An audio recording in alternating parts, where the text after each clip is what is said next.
हाँ जी, सत श्री अकाल ਸਾਰਿਆਂ ਨੂੰ। ਤਾਂ ਕੰਪਿਊਟਰ ਦੀਆਂ ਆਪਾਂ ਬਹੁਤ ਹੀ ਇੰਪੋਰਟੈਂਟ ਕਲਾਸਿਸ ਸਟਾਰਟ ਕੀਤੀਆਂ ਹੋਈਆਂ ਨੇ। ਜਿਵੇਂ ਕਿ ਆਪਾਂ ਫਸਟ ਕਲਾਸ ਦੇ ਵਿੱਚ ਪੜ੍ਹਿਆ ਇਨਪੁਟ ਡਿਵਾਈਸ ਬਾਰੇ, ਟਾਈਪਸ ਆਫ ਇਨਪੁਟ ਡਿਵਾਈਸ ਦੇਖਿਆ ਆਪਾਂ ਪੜ੍ਹਿਆ OCR ਕੀ ਹੁੰਦਾ, optical character reader, OMR optical mark reader, MICR magnetic ink character reader. MICR ਕਿੱਥੇ ਯੂਜ਼ ਹੁੰਦਾ ਆਪਾਂ ਪੜ੍ਹਿਆ ਸੀਗਾ, ਇਹ ਬੈਂਕ ਚੈਕਸ ਦੇ ਵਿੱਚ ਯੂਜ਼ ਹੁੰਦਾ ਨਾ। ਫਿਰ ਆਪਾਂ ਮੈਮਰੀ ਯੂਨਿਟਸ ਦੇਖੀਆਂ। ਸਭ ਤੋਂ ਛੋਟੀ ਮੈਮਰੀ ਯੂਨਿਟ ਕੰਪਿਊਟਰ ਦੀ ਕਿਹੜੀ ਹੁੰਦੀ ਹੈ? ਬਿਟ ਦੀ ਫੁੱਲ ਫਾਰਮ ਕੀ ਹੁੰਦੀ ਹੈ? Binary digit. ਫਿਰ ਆਪਾਂ ਪੜ੍ਹਿਆ ਨਿੱਬਲ ਵੀ, ਇੱਕ ਨਿੱਬਲ ਬਰਾਬਰ 4 ਬਿਟ ਦੇ ਬਰਾਬਰ ਹੁੰਦਾ ਹੈ।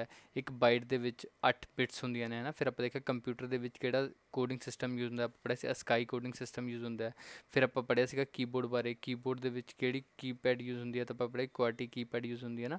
ਫਿਰ ਆਪਾਂ ਦੇਖਿਆ ਸੀ ਕੀਬੋਰਡ ਦੇ ਵਿੱਚ ਕਿੰਨੀ ਕੀਜ਼ ਹੁੰਦੀਆਂ ਨੇ, ਤਾਂ ਜਿਹੜਾ US ਕੀਬੋਰਡ ਸੀ ਉਹਦੇ ਵਿੱਚ 101 ਕੀਜ਼ ਹੁੰਦੀਆਂ ਨੇ ਨਾ, ਤਾਂ ਜਿਹੜਾ ਵਿੰਡੋ ਕੀਬੋਰਡ ਹੁੰਦੀ ਨੇ ਉਹਦੇ ਵਿੱਚ 104। ਫਿਰ ਆਪਾਂ ਪੜ੍ਹਿਆ ਮੋਡੀਫਾਇਰ ਕੀਜ਼, ਤਾਂ ਕੰਪਿਊਟਰ ਵਿੱਚ 3 ਮੋਡੀਫਾਇਰ ਕੀਜ਼ ਹੁੰਦੀਆਂ ਨੇ, ਕਿਹੜੀਆਂ ਕਿਹੜੀਆਂ? ਆਲਟ, ਕੰਟਰੋਲ ਅਤੇ ਸ਼ਿਫਟ, ਆਹ 3 ਮੋਡੀਫਾਇਰ ਕੀਜ਼ ਨੇ। ਫਿਰ ਆਪਾਂ ਪੜ੍ਹਿਆ ਟੋਗਲ ਕੀਜ਼, 3 ਟੋਗਲ ਕੀਜ਼ ਵੀ ਨੇ, ਕਿਹੜੀਆਂ ਕਿਹੜੀਆਂ? ਕੈਪਸ ਲੌਕ, ਨੰਬਰ ਲੌਕ ਅਤੇ ਸਕਰੋਲ ਲੌਕ। ਫਿਰ ਆਪਾਂ ਲਾਸਟ ਦੇ ਵਿੱਚ ਪੜ੍ਹੇ ਸੀ ਮਾਊਸ ਬਾਰੇ। ਮਾਊਸ ਦੇ ਵਿੱਚ ਆਪਾਂ ਕੀ ਦੇਖਿਆ? ਮਾਊਸ ਦੀ ਇਨਵੈਂਸ਼ਨ ਕਿਹਨੇ ਕੀਤੀ? ਡੌਗਲਸ ਐਂਗਲਬਰਟ ਨੇ। ਅਤੇ ਕਦੋਂ ਕੀਤੀ ਸੀ? 1963 ਦੇ ਵਿੱਚ। ਅਤੇ ਜਿਹੜਾ ਮਾਊਸ ਸੀਗਾ ਉਹ ਇੱਕ ਤਰ੍ਹਾਂ ਦਾ ਕੀ ਸੀ? ਵੁਡਨ ਮਾਊਸ ਸੀਗਾ ਹੈ ਨਾ। ਫਿਰ ਆਪਾਂ ਪੜ੍ਹਿਆ ਜਿਹੜੀ ਬੈਕ ਸਪੇਸ ਕੀ ਹੁੰਦੀ ਹੈ, ਉਹ 1 by 1 letter delete, 1 by 1 character delete ਕਰਦੀ ਹੈ to the left of cursor. ਅਤੇ ਜਿਹੜੀ ਡਿਲੀਟ ਕੀ ਹੈ, ਉਹ 1 ਬਾਏ 1 ਕੈਰੈਕਟਰ ਇਰੇਜ਼ ਕਰਦੀ to the right of cursor. ਪਰ ਜੇ ਆਪਾਂ ਕੰਟਰੋਲ ਦੇ ਨਾਲ ਬੈਕ ਸਪੇਸ ਦੱਬਾਂਗੇ ਤਾਂ ਉਹ ਪੂਰਾ ਵਰਡ ਇਰੇਜ਼ ਕਰੂਗੀ to the left of cursor. ਅਤੇ ਜੇ ਆਪਾਂ ਕੰਟਰੋਲ ਦੇ ਨਾਲ ਡਿਲੀਟ ਦੱਬਾਂਗੇ ਤਾਂ ਪੂਰਾ ਲੈਟਰ ਇਰੇਜ਼ ਹੋਊਗਾ, ਵਰਡ ਇਰੇਜ਼ ਹੋਊਗਾ ਟੂ ਦਾ ਰਾਈਟ ਆਫ ਕਰਜ਼ਰ। ਤਾਂ ਆਪਾਂ ਅੱਜ ਦੀ ਕਲਾਸ ਸਟਾਰਟ ਕਰਦੇ ਹਾਂ। ਹੁਣ ਅੱਜ ਦੀ ਕਲਾਸ ਦੇ ਵਿੱਚ ਆਪਾਂ ਪੜ੍ਹਾਂਗੇ ਆਊਟਪੁੱਟ ਡਿਵਾਈਸ ਦੇ ਬਾਰੇ। ਕਿਹੜੇ ਕਿਹੜੇ ਆਊਟਪੁੱਟ ਡਿਵਾਈਸ ਹੁੰਦੇ ਨੇ ਆਪਾਂ ਇਹਦੇ ਵਿੱਚ ਪੜ੍ਹਾਂਗੇ। ਮੋਨੀਟਰ ਬਾਰੇ ਪੜ੍ਹਾਂਗੇ, ਕੀਬੋਰਡ ਪ੍ਰਿੰਟਰ ਬਾਰੇ ਪੜ੍ਹਾਂਗੇ ਨਾ, ਟਾਈਪਸ ਆਫ ਪ੍ਰਿੰਟਰ ਪੜ੍ਹਾਂਗੇ, ਕਿਹੜਾ ਪ੍ਰਿੰਟਰ ਸਸਤਾ ਹੈ, ਕਿਹੜਾ ਮਹਿੰਗਾ ਹੈ, ਕਿਹੜਾ ਪ੍ਰਿੰਟਰ ਸ਼ੋਰ ਕਰਦਾ ਹੈ, ਰੇਲਵੇ 'ਚ ਕਿਹੜਾ ਪ੍ਰਿੰਟਰ ਯੂਜ਼ ਕਰਦੇ ਹਾਂ, ਜਾਂ ਆਪਾਂ ਪੜ੍ਹਾਂਗੇ ਜੋ ਆਪਾਂ ਨੂੰ ਬੱਸ ਦੇ ਵਿੱਚ ਟਿਕਟ ਕੱਟ ਕੇ ਦਿੰਦੇ ਨੇ ਉਹ ਕਿਹੜੇ ਪ੍ਰਿੰਟਰ ਨਾਲ ਟਿਕਟਸ ਕੱਟ ਕੇ ਦਿੰਦੇ ਨੇ ਨਾ। ਤਾਂ ਆਪਾਂ ਅੱਜ ਦੀ ਕਲਾਸ ਸਟਾਰਟ ਕਰਦੇ ਹਾਂ। ਤਾਂ ਸਭ ਤੋਂ ਪਹਿਲਾਂ ਮੈਂ ਤੁਹਾਨੂੰ ਇੱਕ ਵਾਰੀ ਪ੍ਰੀਵੀਅਸ ਕਲਾਸ ਰਿਵਾਈਜ਼ ਕਰਵਾ ਦੇਣਾ, ਜਿਹਦੇ ਵਿੱਚ ਆਪਾਂ ਪੜ੍ਹਿਆ ਸੀ 1 KB ਦੇ ਵਿੱਚ 1024 ਕੀ ਹੁੰਦੀਆਂ ਨੇ? ਬਾਈਟਸ। ਯਾਦ ਰੱਖਣਾ ਹੈ, ਜੇ ਪੁੱਛਿਆ 1 KB is equal to 1024 bytes. ਐਵੇਂ 1 MB ਦੇ ਵਿੱਚ ਕਿੰਨੇ KB ਹੁੰਦੇ ਨੇ? 1024 KB। ਐਵੇਂ 1 GB ਦੇ ਵਿੱਚ ਕੀ ਹੁੰਦੇ ਨੇ? 1024 MB। 1 TB ਦੇ ਵਿੱਚ 1024 GB। ਪੇਪਰ ਦੇ ਵਿੱਚ ਤੁਹਾਡੇ ਤੋਂ ਡਾਇਰੈਕਟ ਕੁਐਸਚਨ ਪੁੱਛ ਸਕਦੇ ਨੇ ਵੀ 1 TB ਦੇ ਵਿੱਚ ਕਿੰਨੇ GB ਹੁੰਦਾ, ਆਪਾਂ ਕੀ ਜਵਾਬ ਦੇਵਾਂਗੇ? 1024 GB। ਐਵੇਂ ਆਪਾਂ ਪੜ੍ਹਿਆ ਸੀ ਪੈਟਾਬਾਈਟ, ਪੈਟਾਬਾਈਟ ਦੇ ਵਿੱਚ 1024 ਕੀ ਹੁੰਦੇ ਨੇ? TB। ਐਵੇਂ ਐਗਜ਼ਾਬਾਈਟ ਦੇ ਵਿੱਚ 1024 ਪੈਟਾਬਾਈਟ। ਐਵੇਂ ਜ਼ੈਟਾਬਾਈਟ ਦੇ ਵਿੱਚ 1024 ਐਗਜ਼ਾਬਾਈਟ। ਅਤੇ ਲਾਸਟ ਵਿੱਚ ਯੋਟਾਬਾਈਟ ਦੇ ਵਿੱਚ 1024 ਜ਼ੈਟਾਬਾਈਟ। ਆਹ ਸਾਰੀਆਂ ਤੁਹਾਨੂੰ ਚੀਜ਼ਾਂ ਪਤਾ ਹੋਣੀਆਂ ਚਾਹੀਦੀਆਂ ਨੇ ਵੀ 1 TB ਦੇ ਵਿੱਚ 1024 GB ਹੁੰਦੀਆਂ ਨੇ, 1 PB ਦੇ ਵਿੱਚ ਪੈਟਾਬਾਈਟ ਦੇ ਵਿੱਚ 1024 TB ਹੁੰਦੀਆਂ ਨੇ ਹੈ ਨਾ। ਅਤੇ ਪੇਪਰ ਦੇ ਵਿੱਚ ਡਾਇਰੈਕਟ ਆਹ ਕੁਐਸਚਨ ਤਾਂ ਮੋਸਟਲੀ ਪੁੱਛਦੇ ਨੇ ਵੀ 1 ਨਿੱਬਲ ਦੇ ਵਿੱਚ ਕਿੰਨੇ ਬਿਟ ਹੁੰਦੇ, ਤਾਂ ਆਪਾਂ ਕੀ ਆਨਸਰ ਦੇਵਾਂਗੇ? 1 ਨਿੱਬਲ ਦੇ ਵਿੱਚ 4 ਬਾਈਨਰੀ ਬਿਟ ਹੁੰਦੀਆਂ ਨੇ। ਐਵੇਂ ਜੇ ਪੁੱਛਿਆ ਵੀ 1 ਬਾਈਟ ਦੇ ਵਿੱਚ ਕਿੰਨੇ ਬਿਟਸ ਹੁੰਦੇ, ਤਾਂ ਆਪਾਂ ਕੀ ਆਨਸਰ ਦੇਵਾਂਗੇ? 8 ਬਿਟਸ। 1 ਬਾਈਟ ਦੇ ਵਿੱਚ ਕਿੰਨੇ ਬਿਟਸ ਹੁੰਦੇ ਨੇ? 8 ਬਿਟਸ। ਅਤੇ ਅੱਜ ਕੱਲ੍ਹ ਇਹ ਕੁਐਸਚਨ ਵੀ ਪੁੱਛ ਸਕਦੇ ਨੇ ਪੇਪਰ ਤੁਹਾਡੇ ਤੋਂ ਵੀ 1 MB ਦੇ ਵਿੱਚ ਕਿੰਨੇ ਬਾਈਟਸ ਹੁੰਦੇ ਨੇ। ਦੇਖੋ 1 MB ਦੇ ਵਿੱਚ ਆਪਾਂ ਇੱਥੇ ਪੜ੍ਹਿਆ 1 MB ਦੇ ਵਿੱਚ 1024 ਕਿਲੋ ਬਾਈਟਸ ਹੁੰਦੇ ਨੇ, 1024 ਕਿਲੋ ਬਾਈਟਸ ਹੁੰਦੇ ਨੇ। ਪਰ ਜੇ ਉਹਨਾਂ ਨੇ ਪੁੱਛਿਆ ਵੀ 1 MB ਦੇ ਵਿੱਚ ਕਿੰਨੇ ਬਾਈਟਸ ਹੁੰਦੇ ਤਾਂ ਆਪਾਂ ਕੀ ਜਵਾਬ ਦੇਵਾਂਗੇ? 1 ਮਿਲੀਅਨ ਬਾਈਟਸ। ਯਾਦ ਕਰਨ ਦਾ ਤਰੀਕਾ ਕੀ ਹੈ? ਦੇਖੋ M ਨਾਲ MB ਮੈਗਾਬਾਈਟ ਅਤੇ M ਨਾਲ ਮਿਲੀਅਨ, ਤਾਂ 1 MB ਦੇ ਵਿੱਚ 1 ਮਿਲੀਅਨ ਕੀ ਹੁੰਦੇ ਨੇ? ਬਾਈਟਸ। ਜੇ ਪੁੱਛਿਆ 1 GB ਦੇ ਵਿੱਚ ਕਿੰਨੇ ਬਾਈਟਸ ਹੁੰਦੇ ਤਾਂ ਆਪਾਂ ਕੀ ਜਵਾਬ ਦੇਵਾਂਗੇ? 1 ਬਿਲੀਅਨ ਬਾਈਟਸ, 1 ਬਿਲੀਅਨ ਬਾਈਟਸ। ਅਤੇ ਲਾਸਟ 1 TB ਮਤਲਬ ਟੈਰਾਬਾਈਟ। ਟੈਰਾਬਾਈਟ ਦੇ ਵਿੱਚ 1 ਟ੍ਰਿਲੀਅਨ ਬਾਈਟਸ ਆਪਣੇ ਕੋਲ ਹੁੰਦੇ ਨੇ। ਯਾਦ ਰੱਖਿਓ, ਦੇਖੋ T ਨਾਲ TB, T ਨਾਲ ਟ੍ਰਿਲੀਅਨ, M ਨਾਲ MB, M ਨਾਲ ਮਿਲੀਅਨ। ਆਹ GB ਯਾਦ ਕਰ ਲਿਓ, 1 GB ਦੇ ਵਿੱਚ 1 ਬਿਲੀਅਨ ਬਾਈਟਸ ਹੁੰਦੇ ਨੇ। MB ਦੇ ਵਿੱਚ 1 ਮਿਲੀਅਨ, GB ਦੇ ਵਿੱਚ 1 ਬਿਲੀਅਨ ਅਤੇ TB ਦੇ ਵਿੱਚ 1 ਟ੍ਰਿਲੀਅਨ ਕੀ ਹੁੰਦੀਆਂ ਨੇ? ਬਾਈਟਸ। ਤਾਂ ਆਪਾਂ ਅੱਜ ਦੀ ਕਲਾਸ ਸਟਾਰਟ ਕਰਦੇ ਹਾਂ। ਇਹ ਤਾਂ ਮੈਂ ਸਮਝ ਤੁਹਾਨੂੰ ਸਾਰਾ ਪ੍ਰੀਵੀਅਸ ਕਲਾਸ ਦੇ ਵਿੱਚ ਸਾਰਾ ਕੁਝ ਪੜ੍ਹਾਤਾ ਸੀ। ਤਾਂ ਆਪਾਂ ਅੱਜ ਦੀ ਕਲਾਸ ਦੇਖਦੇ ਹਾਂ। ਅੱਜ ਦੀ ਕਲਾਸ ਵਿੱਚ ਆਪਾਂ ਪੜ੍ਹਨਾ ਹੈ ਆਊਟਪੁੱਟ ਡਿਵਾਈਸ ਦੇ ਵਿੱਚ। ਆਊਟਪੁੱਟ ਡਿਵਾਈਸ ਦੇ ਬਾਰੇ ਆਪਾਂ ਸਭ ਤੋਂ ਪਹਿਲਾਂ ਪੜ੍ਹਾਂਗੇ ਮੋਨੀਟਰ ਬਾਰੇ। ਸਭ ਤੋਂ ਪਹਿਲਾਂ ਆਪਾਂ ਕਿਹਦੇ ਬਾਰੇ ਪੜ੍ਹਨਾ? ਮੋਨੀਟਰ ਬਾਰੇ। ਮੋਨੀਟਰ ਕੀ ਹੁੰਦੇ? ਜੋ ਵੀ ਆਪਣੇ ਕੋਲ ਕੰਪਿਊਟਰ ਦੀ ਸਕਰੀਨ ਹੁੰਦੀ ਹੈ ਉਹਨੂੰ ਆਪਾਂ ਕੀ ਕਹਿ ਦਿੰਦੇ ਹਾਂ? ਮੋਨੀਟਰ। ਅਤੇ ਮੋਨੀਟਰ ਕੀ ਇੱਕ ਤਰ੍ਹਾਂ ਦਾ ਆਊਟਪੁੱਟ ਡਿਵਾਈਸ। ਸਭ ਤੋਂ ਪਹਿਲਾਂ ਆਊਟਪੁੱਟ ਡਿਵਾਈਸ ਕਿਹੜਾ ਪੜ੍ਹਨਾ ਆਪਾਂ? ਮੋਨੀਟਰ। ਅਤੇ ਮੋਨੀਟਰ ਨੂੰ ਆਪਾਂ ਇੱਕ ਹੋਰ ਨਾਮ ਨਾਲ ਵੀ ਜਾਣਦੇ ਹਾਂ, ਕੀ ਕਹਿੰਦੇ ਉਹਨੂੰ? VDU। ਯਾਦ ਰੱਖਣਾ ਹੈ VDU ਕੀ ਹੁੰਦਾ ਹੈ? ਇਹ ਮੋਨੀਟਰ ਦਾ ਹੀ ਦੂਜਾ ਨਾਮ ਹੈ। ਪੇਪਰ ਦੇ ਵਿੱਚ ਤੁਹਾਡੇ ਤੋਂ ਡਾਇਰੈਕਟ ਇਹਦੀ ਫੁੱਲ ਫਾਰਮ ਵੀ ਪੁੱਛ ਸਕਦੇ। ਤਾਂ ਮੋਨੀਟਰ ਦੀ ਫੁੱਲ ਫਾਰਮ ਕੀ ਹੁੰਦੀ ਹੈ? Visual display unit. Visual display unit. ਯਾਦ ਰੱਖਣੀ ਹੈ ਵੀ ਮੋਨੀਟਰ ਦੀ ਮੋਨੀਟਰ ਨੂੰ ਇੱਕ ਹੋਰ ਨਾਮ ਨਾਲ ਚੱਲਦੇ ਹਾਂ, ਉਹ ਕੀ ਹੁੰਦਾ ਵੀਡੀਓ, ਤੇ ਵੀਡੀਓ ਦੀ ਫੁੱਲ ਫਾਰਮ ਕੀ ਹੁੰਦੀ ਹੈ ਵਿਜ਼ੂਅਲ ਡਿਸਪਲੇ ਯੂਨਿਟ। ਅੱਗੇ ਟਾਈਪਸ ਆਫ ਮੋਨੀਟਰ ਨੇ, ਸੀਆਰਟੀ ਦੀ ਫੁੱਲ ਫਾਰਮ ਕੀ ਹੁੰਦੀ ਹੈ ਕੈਥੋਡ ਰੇ ਟਿਊਬ। ਤੁਹਾਡੇ ਤੋਂ ਡਾਇਰੈਕਟ ਕੁਐਸਚਨ ਇਹੀ ਪੁੱਛ ਸਕਦੇ ਆ ਵੀ ਸੀਆਰਟੀ ਦੀ ਫੁੱਲ ਫਾਰਮ ਕੀ ਹੈ, ਤਾਂ ਆਪਾਂ ਕੀ ਜਵਾਬ ਦੇਵਾਂਗੇ ਕੈਥੋਡ ਰੇ ਟਿਊਬ। ਆ ਸਾਰੀਆਂ ਫੁੱਲ ਫਾਰਮ ਤੁਹਾਨੂੰ ਯਾਦ ਹੋਣੀਆਂ ਚਾਹੀਦੀਆਂ ਨੇ। ਮੈਂ ਤੁਹਾਨੂੰ ਪਹਿਲਾਂ ਹੀ ਕਿਹਾ ਸੀ ਕੰਪਿਊਟਰ ਦੇ ਵਿੱਚ ਸਭ ਤੋਂ ਇੰਪੋਰਟੈਂਟ ਚੀਜ਼ ਕੀ ਹੈ ਸ਼ਾਰਟਕਟ ਕੀਜ਼ ਤੇ ਫੁੱਲ ਫਾਰਮਸ। ਤੇ ਅੱਗੇ ਆਪਾਂ ਦੇਖਦੇ ਹਾਂ ਵੀ TFT ਕੀ ਹੁੰਦੀ ਹੈ ਥਿਨ ਫਿਲਮ ਟਰਾਂਜ਼ਿਸਟਰ। ਐਵੇਂ LCD ਇਹ ਤਾਂ ਸਭ ਨੂੰ ਪਤਾ ਹੀ ਹੈ ਵੀ ਲਿਕੁਇਡ ਕ੍ਰਿਸਟਲ ਡਿਸਪਲੇ। LED ਕੀ ਹੁੰਦੀ ਹੈ ਲਾਈਟ ਐਮਿਟਿੰਗ ਡਾਇਡ। ਤੇ ਲਾਸਟ ਆਪਣੇ ਕੋਲ ਆ ਗਿਆ, ਦੇਖੋ ਨਵਾਂ ਹੋਣਾ ਸਾਰਿਆਂ ਲਈ ਨਾਮ, OLED ਕੀ ਹੁੰਦੀ ਹੈ ਆਰਗੈਨਿਕ LED ਜਾਂ ਆਰਗੈਨਿਕ ਲਾਈਟ ਐਮਿਟਿੰਗ ਡਾਇਡ। ਯਾਦ ਰੱਖਣਾ ਹੈ ਵੀ ਵੀਡੀਓ ਕੀ ਹੁੰਦੀ ਹੈ ਵਿਜ਼ੂਅਲ ਡਿਸਪਲੇ ਯੂਨਿਟ, CRT ਕੀ ਹੁੰਦੀ ਹੈ cathode ray tube, TFT thin film transistor, LCD liquid crystal display, LED light emitting diode, ਤੇ ਲਾਸਟ ਆਪਣੇ ਕੋਲੇ OLED ਕੀ ਹੁੰਦੀ ਹੈ ਆਰਗੈਨਿਕ ਲਾਈਟ ਐਮਿਟਿੰਗ ਡਾਇਡ। ਤੇ ਇੱਕ ਚੀਜ਼ ਤੁਸੀਂ ਹੋਰ ਯਾਦ ਰੱਖਣੀ ਹੈ, ਜਿਵੇਂ ਆਪਾਂ ਨੇ ਕੋਲੇ ਮੰਨ ਲਓ ਇਹ ਮੋਨੀਟਰ ਦੀ ਸਕਰੀਨ ਹੈ ਇਹ, ਹੈ ਨਾ, ਤੇ ਜਦੋਂ ਵੀ ਆਪਾਂ ਇਹਦੀ ਸਕਰੀਨ ਮੇਜ਼ਰ ਕਰਦੇ ਹਾਂ ਵੀ ਆਪਾਂ ਕਹਿੰਦੇ ਹਾਂ ਵੀ ਆਪਣਾ 55 ਇੰਚੀ TV ਲਿਆ ਜਾਂ 55 ਇੰਚ ਦੀ ਸਕਰੀਨ ਹੈ, ਤਾਂ ਉਹ ਹਮੇਸ਼ਾ ਆਪਾਂ ਡਾਇਗਨਲੀ ਮੇਜ਼ਰ ਕਰਦੇ ਹਾਂ। ਕਿਵੇਂ ਮੇਜ਼ਰ ਕਰਦੇ ਹਾਂ ਡਾਇਗਨਲੀ, ਐਵੇਂ ਆਪਾਂ ਮੇਜ਼ਰ ਕਰਦੇ ਹਾਂ ਵੀ 55 ਇੰਚ ਡਾਇਗਨਲੀ ਮੇਜ਼ਰ ਕਰਦੇ ਹਾਂ। ਇਹ ਚੀਜ਼ ਤੁਸੀਂ ਯਾਦ ਰੱਖਣੀ ਹੈ। ਅੱਗੇ ਆਪਾਂ ਦੇਖਦੇ ਹਾਂ ਵੀ ਤੁਸੀਂ ਦੇਖੋ ਜਦੋਂ ਵੀ ਆਪਾਂ ਕੋਈ TV ਬਾਏ ਕਰਦੇ ਹਾਂ ਨਾ, ਤਾਂ ਉਹਦੇ ਉੱਪਰ ਲਿਖਿਆ ਹੁੰਦਾ ਵੀ HDMI। ਕੀ ਲਿਖਿਆ ਹੁੰਦਾ HDMI। ਤਾਂ ਸਭ ਤੋਂ ਪਹਿਲਾ ਕੁਐਸਚਨ ਤਾਂ ਇਹੀ ਅਰਾਈਜ਼ ਹੁੰਦਾ ਵੀ HDMI ਦੀ ਫੁੱਲ ਫਾਰਮ ਕੀ ਹੁੰਦੀ ਹੈ। ਤਾਂ ਤੁਸੀਂ ਯਾਦ ਰੱਖਣਾ ਹੈ high definition multimedia interface. HDMI ਦੀ ਫੁੱਲ ਫਾਰਮ ਕੀ ਹੁੰਦੀ ਹੈ ਹਾਈ ਡੈਫੀਨੇਸ਼ਨ ਮਲਟੀਮੀਡੀਆ ਇੰਟਰਫੇਸ। ਇਹ ਡੈਫੀਨੇਸ਼ਨ ਤੁਸੀਂ ਯਾਦ ਰੱਖਣੀ ਹੈ। ਹੁਣ ਆਪਣੇ ਕੋਲ ਨੈਕਸਟ ਕੁਐਸਚਨ ਆਉਂਦਾ ਹੈ ਵੀ ਰੈਜ਼ੋਲੂਸ਼ਨ ਆਫ ਮੋਨੀਟਰ ਨੂੰ ਆਪਾਂ ਮੇਜ਼ਰ ਕਾਹਦੇ ਵਿੱਚ ਕਰਦੇ ਹਾਂ ਨਾ, ਜੋ ਮੋਨੀਟਰ ਦਾ ਰੈਜ਼ੋਲੂਸ਼ਨ ਹੁੰਦਾ ਹੈ ਉਹਨੂੰ ਆਪਾਂ ਕਾਹਦੇ 'ਚ ਮੇਜ਼ਰ ਕਰਦੇ ਹਾਂ, ਤਾਂ ਆਪਾਂ ਕੀ ਜਵਾਬ ਦੇਵਾਂਗੇ PPI। ਕਿਹਦੇ 'ਚ ਮੇਜ਼ਰ ਕਰਦੇ ਹਾਂ PPI। ਤੇ PPI ਕੀ ਹੁੰਦਾ ਪਿਕਸਲ ਪਰ ਇੰਚ। ਯਾਦ ਰੱਖਣਾ ਹੈ ਮੋਨੀਟਰ ਦਾ ਰੈਜ਼ੋਲੂਸ਼ਨ ਕਾਹਦੇ 'ਚ ਮੇਜ਼ਰ ਕਰਦੇ ਹਾਂ PPI ਦੇ ਵਿੱਚ। PPI ਕੀ ਹੁੰਦਾ ਪਿਕਸਲ ਪਰ ਇੰਚ। ਜੇ ਪੁੱਛਿਆ ਪੇਪਰ ਦੇ ਵਿੱਚ ਰੈਜ਼ੋਲੂਸ਼ਨ ਆਫ ਮੋਨੀਟਰ ਇਜ਼ ਮੇਜ਼ਰਡ ਇਨ, ਤਾਂ ਆਪਾਂ ਕੀ ਦੇਵਾਂਗੇ PPI ਮਤਲਬ ਪਿਕਸਲ ਪਰ ਇੰਚ। ਐਵੇਂ ਆਪਣੇ ਕੋਲ ਅੱਗੇ ਚੀਜ਼ ਆਉਂਦੀ ਹੈ ਵੀ ਦੇਖੋ ਜੋ ਹਿਊਮਨ ਆਈ ਹੁੰਦੀ ਹੈ ਮਤਲਬ ਜੋ ਆਪਣੀ ਅੱਖ ਹੁੰਦੀ ਹੈ, ਉਹਦੇ ਵਿੱਚ ਜੋ ਆਪਾਂ ਕਹਿ ਸਕਦੇ ਹਾਂ ਵੀ ਆਪਣੀ ਅੱਖ ਦਾ ਜੋ ਲੈਂਸ ਹੈ ਉਹ ਕਿੰਨੇ ਮੈਗਾਪਿਕਸਲ ਦਾ ਹੈ, ਤਾਂ ਆਪਾਂ ਕੀ ਜਵਾਬ ਦੇਵਾਂਗੇ 576 ਮੈਗਾਪਿਕਸਲ ਦਾ ਹੈ ਆਪਣੀ ਅੱਖ ਦਾ ਲੈਂਸ। ਦੇਖੋ ਰੱਬ ਨੇ ਆਪਾਂ ਨੂੰ ਕਿੱਡਾ ਵੱਡਾ ਮਤਲਬ ਕਿੰਨੀ ਵਧੀਆ ਅੱਖ ਦਿੱਤੀ ਹੈ ਨਾ, ਜਿਹਦੇ ਵਿੱਚ 576 ਮੈਗਾਪਿਕਸਲ ਦਾ ਲੈਂਸ ਲਾਇਆ ਹੋਇਆ। ਅੱਜ ਤੱਕ ਦੁਨੀਆ 'ਚ ਕੋਈ ਇਹੋ ਜਿਹਾ ਕੈਮਰਾ ਨਹੀਂ ਬਣਿਆ ਜਿਹੜਾ 576 ਮੈਗਾਪਿਕਸਲ ਦਾ ਹੋਵੇ। ਪਿੱਛੇ ਜੇ ਖਬਰ ਆਈ ਸੀ ਵੀ ਅੱਜ ਤੱਕ ਵੀ ਮੈਕਸੀਮਮ 100 MB ਦਾ ਆਪਾਂ ਕੈਮਰਾ ਬਣਾਇਆ ਹੋਇਆ, 100 ਮੈਗਾਪਿਕਸਲ ਦਾ ਆਪਾਂ ਕੈਮਰਾ ਇਨਵੈਂਟ ਕੀਤਾ। 576 ਦੇਖ ਲਓ ਤੁਸੀਂ ਆਪਣੀ ਅੱਖ ਦੀ ਪਾਵਰ ਕਿੰਨੀ ਹੁੰਦੀ ਹੈ। ਠੀਕ ਹੈ, ਯਾਦ ਰੱਖਣਾ ਹੈ ਵੈਸੇ ਜਨਰਲ ਨੌਲੇਜ ਵਾਸਤੇ ਵੀ ਹਿਊਮਨ ਆਈ ਦਾ ਜੋ ਲੈਂਸ ਹੁੰਦਾ ਉਹ ਕਿੰਨੇ ਮੈਗਾਪਿਕਸਲ ਹੁੰਦਾ, ਤਾਂ ਆਪਾਂ ਕੀ ਜਵਾਬ ਦੇਵਾਂਗੇ 576 ਮੈਗਾਪਿਕਸਲ। ਤੇ ਯਾਦ ਰੱਖਣਾ ਹੈ ਰੈਜ਼ੋਲੂਸ਼ਨ ਆਫ ਮੋਨੀਟਰ ਕਾਹਦੇ 'ਚ ਮੇਜ਼ਰ ਕਰਦੇ ਹਾਂ ਪਿਕਸਲ ਪਰ ਇੰਚ। ਨੈਕਸਟ ਆਪਣੇ ਕੋਲ ਆਉਂਦਾ ਹੈ ਪ੍ਰਿੰਟਰ। ਹੁਣ ਆਪਾਂ ਅੱਗੇ ਪੜ੍ਹਨਾ ਪ੍ਰਿੰਟਰ। ਤਾਂ ਪ੍ਰਿੰਟਰ ਦੇ ਵਿੱਚ ਸਭ ਤੋਂ ਪਹਿਲੀ ਚੀਜ਼ ਆਉਂਦੀ ਹੈ ਵੀ ਪ੍ਰਿੰਟ ਦੀ ਕਮਾਂਡ ਦੇਖੋ ਆਹ ਵਾਲੀ ਕਮਾਂਡ ਤਾਂ ਸਭ ਨੇ ਪੜ੍ਹੀ ਹੋਈ ਹੈ ਵੀ Ctrl+P, ਇਹ ਪ੍ਰਿੰਟ ਦੀ ਕਮਾਂਡ ਹੈ। ਪਰ ਤੁਸੀਂ ਯਾਦ ਰੱਖਣੀ ਹੈ ਪ੍ਰਿੰਟ ਦੀਆਂ ਅੱਜ ਤੋਂ ਬਾਅਦ 2 ਕਮਾਂਡ ਹੁੰਦੀਆਂ ਨੇ। ਕਿੰਨੀਆਂ ਕਮਾਂਡ ਪੜ੍ਹਨੀਆਂ ਨੇ 2 ਕਮਾਂਡ। ਆਹ ਸਪੈਲਿੰਗ ਥੋੜੀ ਗਲਤ ਪੈਗੀ ਦੇਖ ਲਿਓ। ਪ੍ਰਿੰਟ ਦੀਆਂ ਕਿਹੜੀ Ctrl+P, ਇੱਕ ਦੂਜੇ Ctrl+Shift+F12। ਤਾਂ ਪ੍ਰਿੰਟ ਦੀਆਂ 2 ਕਮਾਂਡਸ ਹੁੰਦੀਆਂ ਨੇ। ਪਹਿਲੀ ਤਾਂ ਸਭ ਨੂੰ ਪਤਾ ਹੈ ਵੀ Ctrl+P, ਇਹਦਾ ਸਭ ਨੂੰ ਪਤਾ ਹੈ, ਪਰ ਇਹ ਕਿਸੇ ਨੂੰ ਨਹੀਂ ਪਤਾ, ਬਹੁਤ ਘੱਟ ਜਣਿਆਂ ਨੂੰ ਪਤਾ ਹੁੰਦੀ ਹੈ ਵੀ Ctrl+Shift+F12 ਇਹ ਵੀ ਕਾਹਦੇ ਵਾਸਤੇ ਯੂਜ਼ ਹੁੰਦੀ ਹੈ ਪ੍ਰਿੰਟ ਵਾਸਤੇ। ਯਾਦ ਰੱਖਣਾ Ctrl+Shift+F12 ਇਹ ਪ੍ਰਿੰਟ ਦੀ ਕਮਾਂਡ ਹੈ। ਤੇ ਜੇ ਪੁੱਛਿਆ ਪ੍ਰਿੰਟ ਪ੍ਰੀਵਿਊ ਦੀ ਕਿਹੜੀ ਕਮਾਂਡ ਹੈ, ਪ੍ਰਿੰਟ ਪ੍ਰੀਵਿਊ ਦਾ ਕੀ ਮਤਲਬ ਹੈ, ਜਦੋਂ ਵੀ ਆਪਾਂ ਕੋਈ ਪ੍ਰਿੰਟ ਕੱਢਦੇ ਹਾਂ ਨਾ ਆਪਾਂ ਉਹਦੇ ਵਿੱਚ ਸਕਰੀਨ ਦੇ ਵਿੱਚ ਦੇਖੀਏ ਵੀ ਜੇ ਆਪਾਂ ਪ੍ਰਿੰਟ ਜਿਹੜਾ ਕੱਢਾਂਗੇ ਉਹ ਆਪਾਂ ਨੂੰ ਪੇਜ ਦੇ ਵਿੱਚ ਕਿਹੋ ਜਿਹਾ ਯੂਜ਼ ਦਿਖੂਗਾ, ਤਾਂ ਉਹਨੂੰ ਆਪਾਂ ਕੀ ਕਹਿੰਦੇ ਨੇ ਪ੍ਰਿੰਟ ਪ੍ਰੀਵਿਊ। ਕੀ ਕਹਿੰਦੇ ਨੇ ਪ੍ਰਿੰਟ ਪ੍ਰੀਵਿਊ। ਤੇ ਪ੍ਰਿੰਟ ਪ੍ਰੀਵਿਊ ਦੀ ਕਮਾਂਡ ਕੀ ਹੁੰਦੀ ਹੈ Ctrl+F2। ਯਾਦ ਰੱਖਣਾ ਪ੍ਰਿੰਟ ਦੀਆਂ 2 ਕਮਾਂਡ ਨੇ Ctrl+P ਤੇ Ctrl+Shift+F12। ਤੇ ਪ੍ਰਿੰਟ ਪ੍ਰੀਵਿਊ ਦੀ ਕਿਹੜੀ ਕਮਾਂਡ ਹੈ Ctrl+F2। ਹੁਣ ਕਈ ਵਾਰੀ ਪੇਪਰਾਂ ਸਵਾਲ ਪੁੱਛ ਸਕਦੇ ਨੇ ਵੀ ਪ੍ਰਿੰਟਰ ਸਪੂਲਿੰਗ ਕੀ ਹੁੰਦੀ ਹੈ, ਪ੍ਰਿੰਟਰ ਸਪੂਲਿੰਗ ਕਹਿ ਦੂਗਾ ਜਾਂ ਓਨਲੀ ਸਪੂਲਿੰਗ ਲਿਖਿਆ ਵੀ ਆ ਸਕਦਾ ਹੈ ਵੀ ਵਟ ਡੂ ਯੂ ਮੀਨ ਬਾਏ ਸਪੂਲਿੰਗ, ਜਾਂ ਸਪੂਲ ਕੀ ਹੁੰਦੀ ਹੈ। ਤਾਂ ਤੁਸੀਂ ਯਾਦ ਰੱਖਣਾ ਹੈ ਸਪੂਲ ਜਾਂ ਪ੍ਰਿੰਟਰ ਸਪੂਲਿੰਗ ਕੀ ਹੁੰਦੀ ਹੈ ਸਾਈਮਲਟੇਨੀਅਸ ਪੈਰੀਫੇਰਲ ਆਪਰੇਸ਼ਨ ऑनलाइन। की मतलब ਇਹਦਾ ਵੀ ਜਦੋਂ ਵੀ ਦੇਖੋ ਆਪਾਂ ਕੋਈ ਪ੍ਰਿੰਟ ਦੀ ਕਮਾਂਡ ਦਿੰਦੇ ਹਾਂ ਹੈ ਨਾ, ਤਾਂ ਜੇ ਮੰਨ ਲਓ ਪ੍ਰਿੰਟ ਦੀ ਕਮਾਂਡ ਦਿੱਤੀ, ਮੈਂ 10 ਪੇਜ ਪ੍ਰਿੰਟ ਦੀ ਕਮਾਂਡ ਦਿੱਤੀ, ਤਾਂ ਇਹ ਤਾਂ ਨਹੀਂ ਹੁੰਦਾ ਵੀ ਜਦੋਂ ਤੱਕ ਉਹ 10 ਪੇਜ ਪ੍ਰਿੰਟ ਨਹੀਂ ਹੁੰਦੇ ਆਪਾਂ ਹੋਰ ਕੋਈ ਕਮਾਂਡ ਦੇ ਨਹੀਂ ਸਕਦੇ।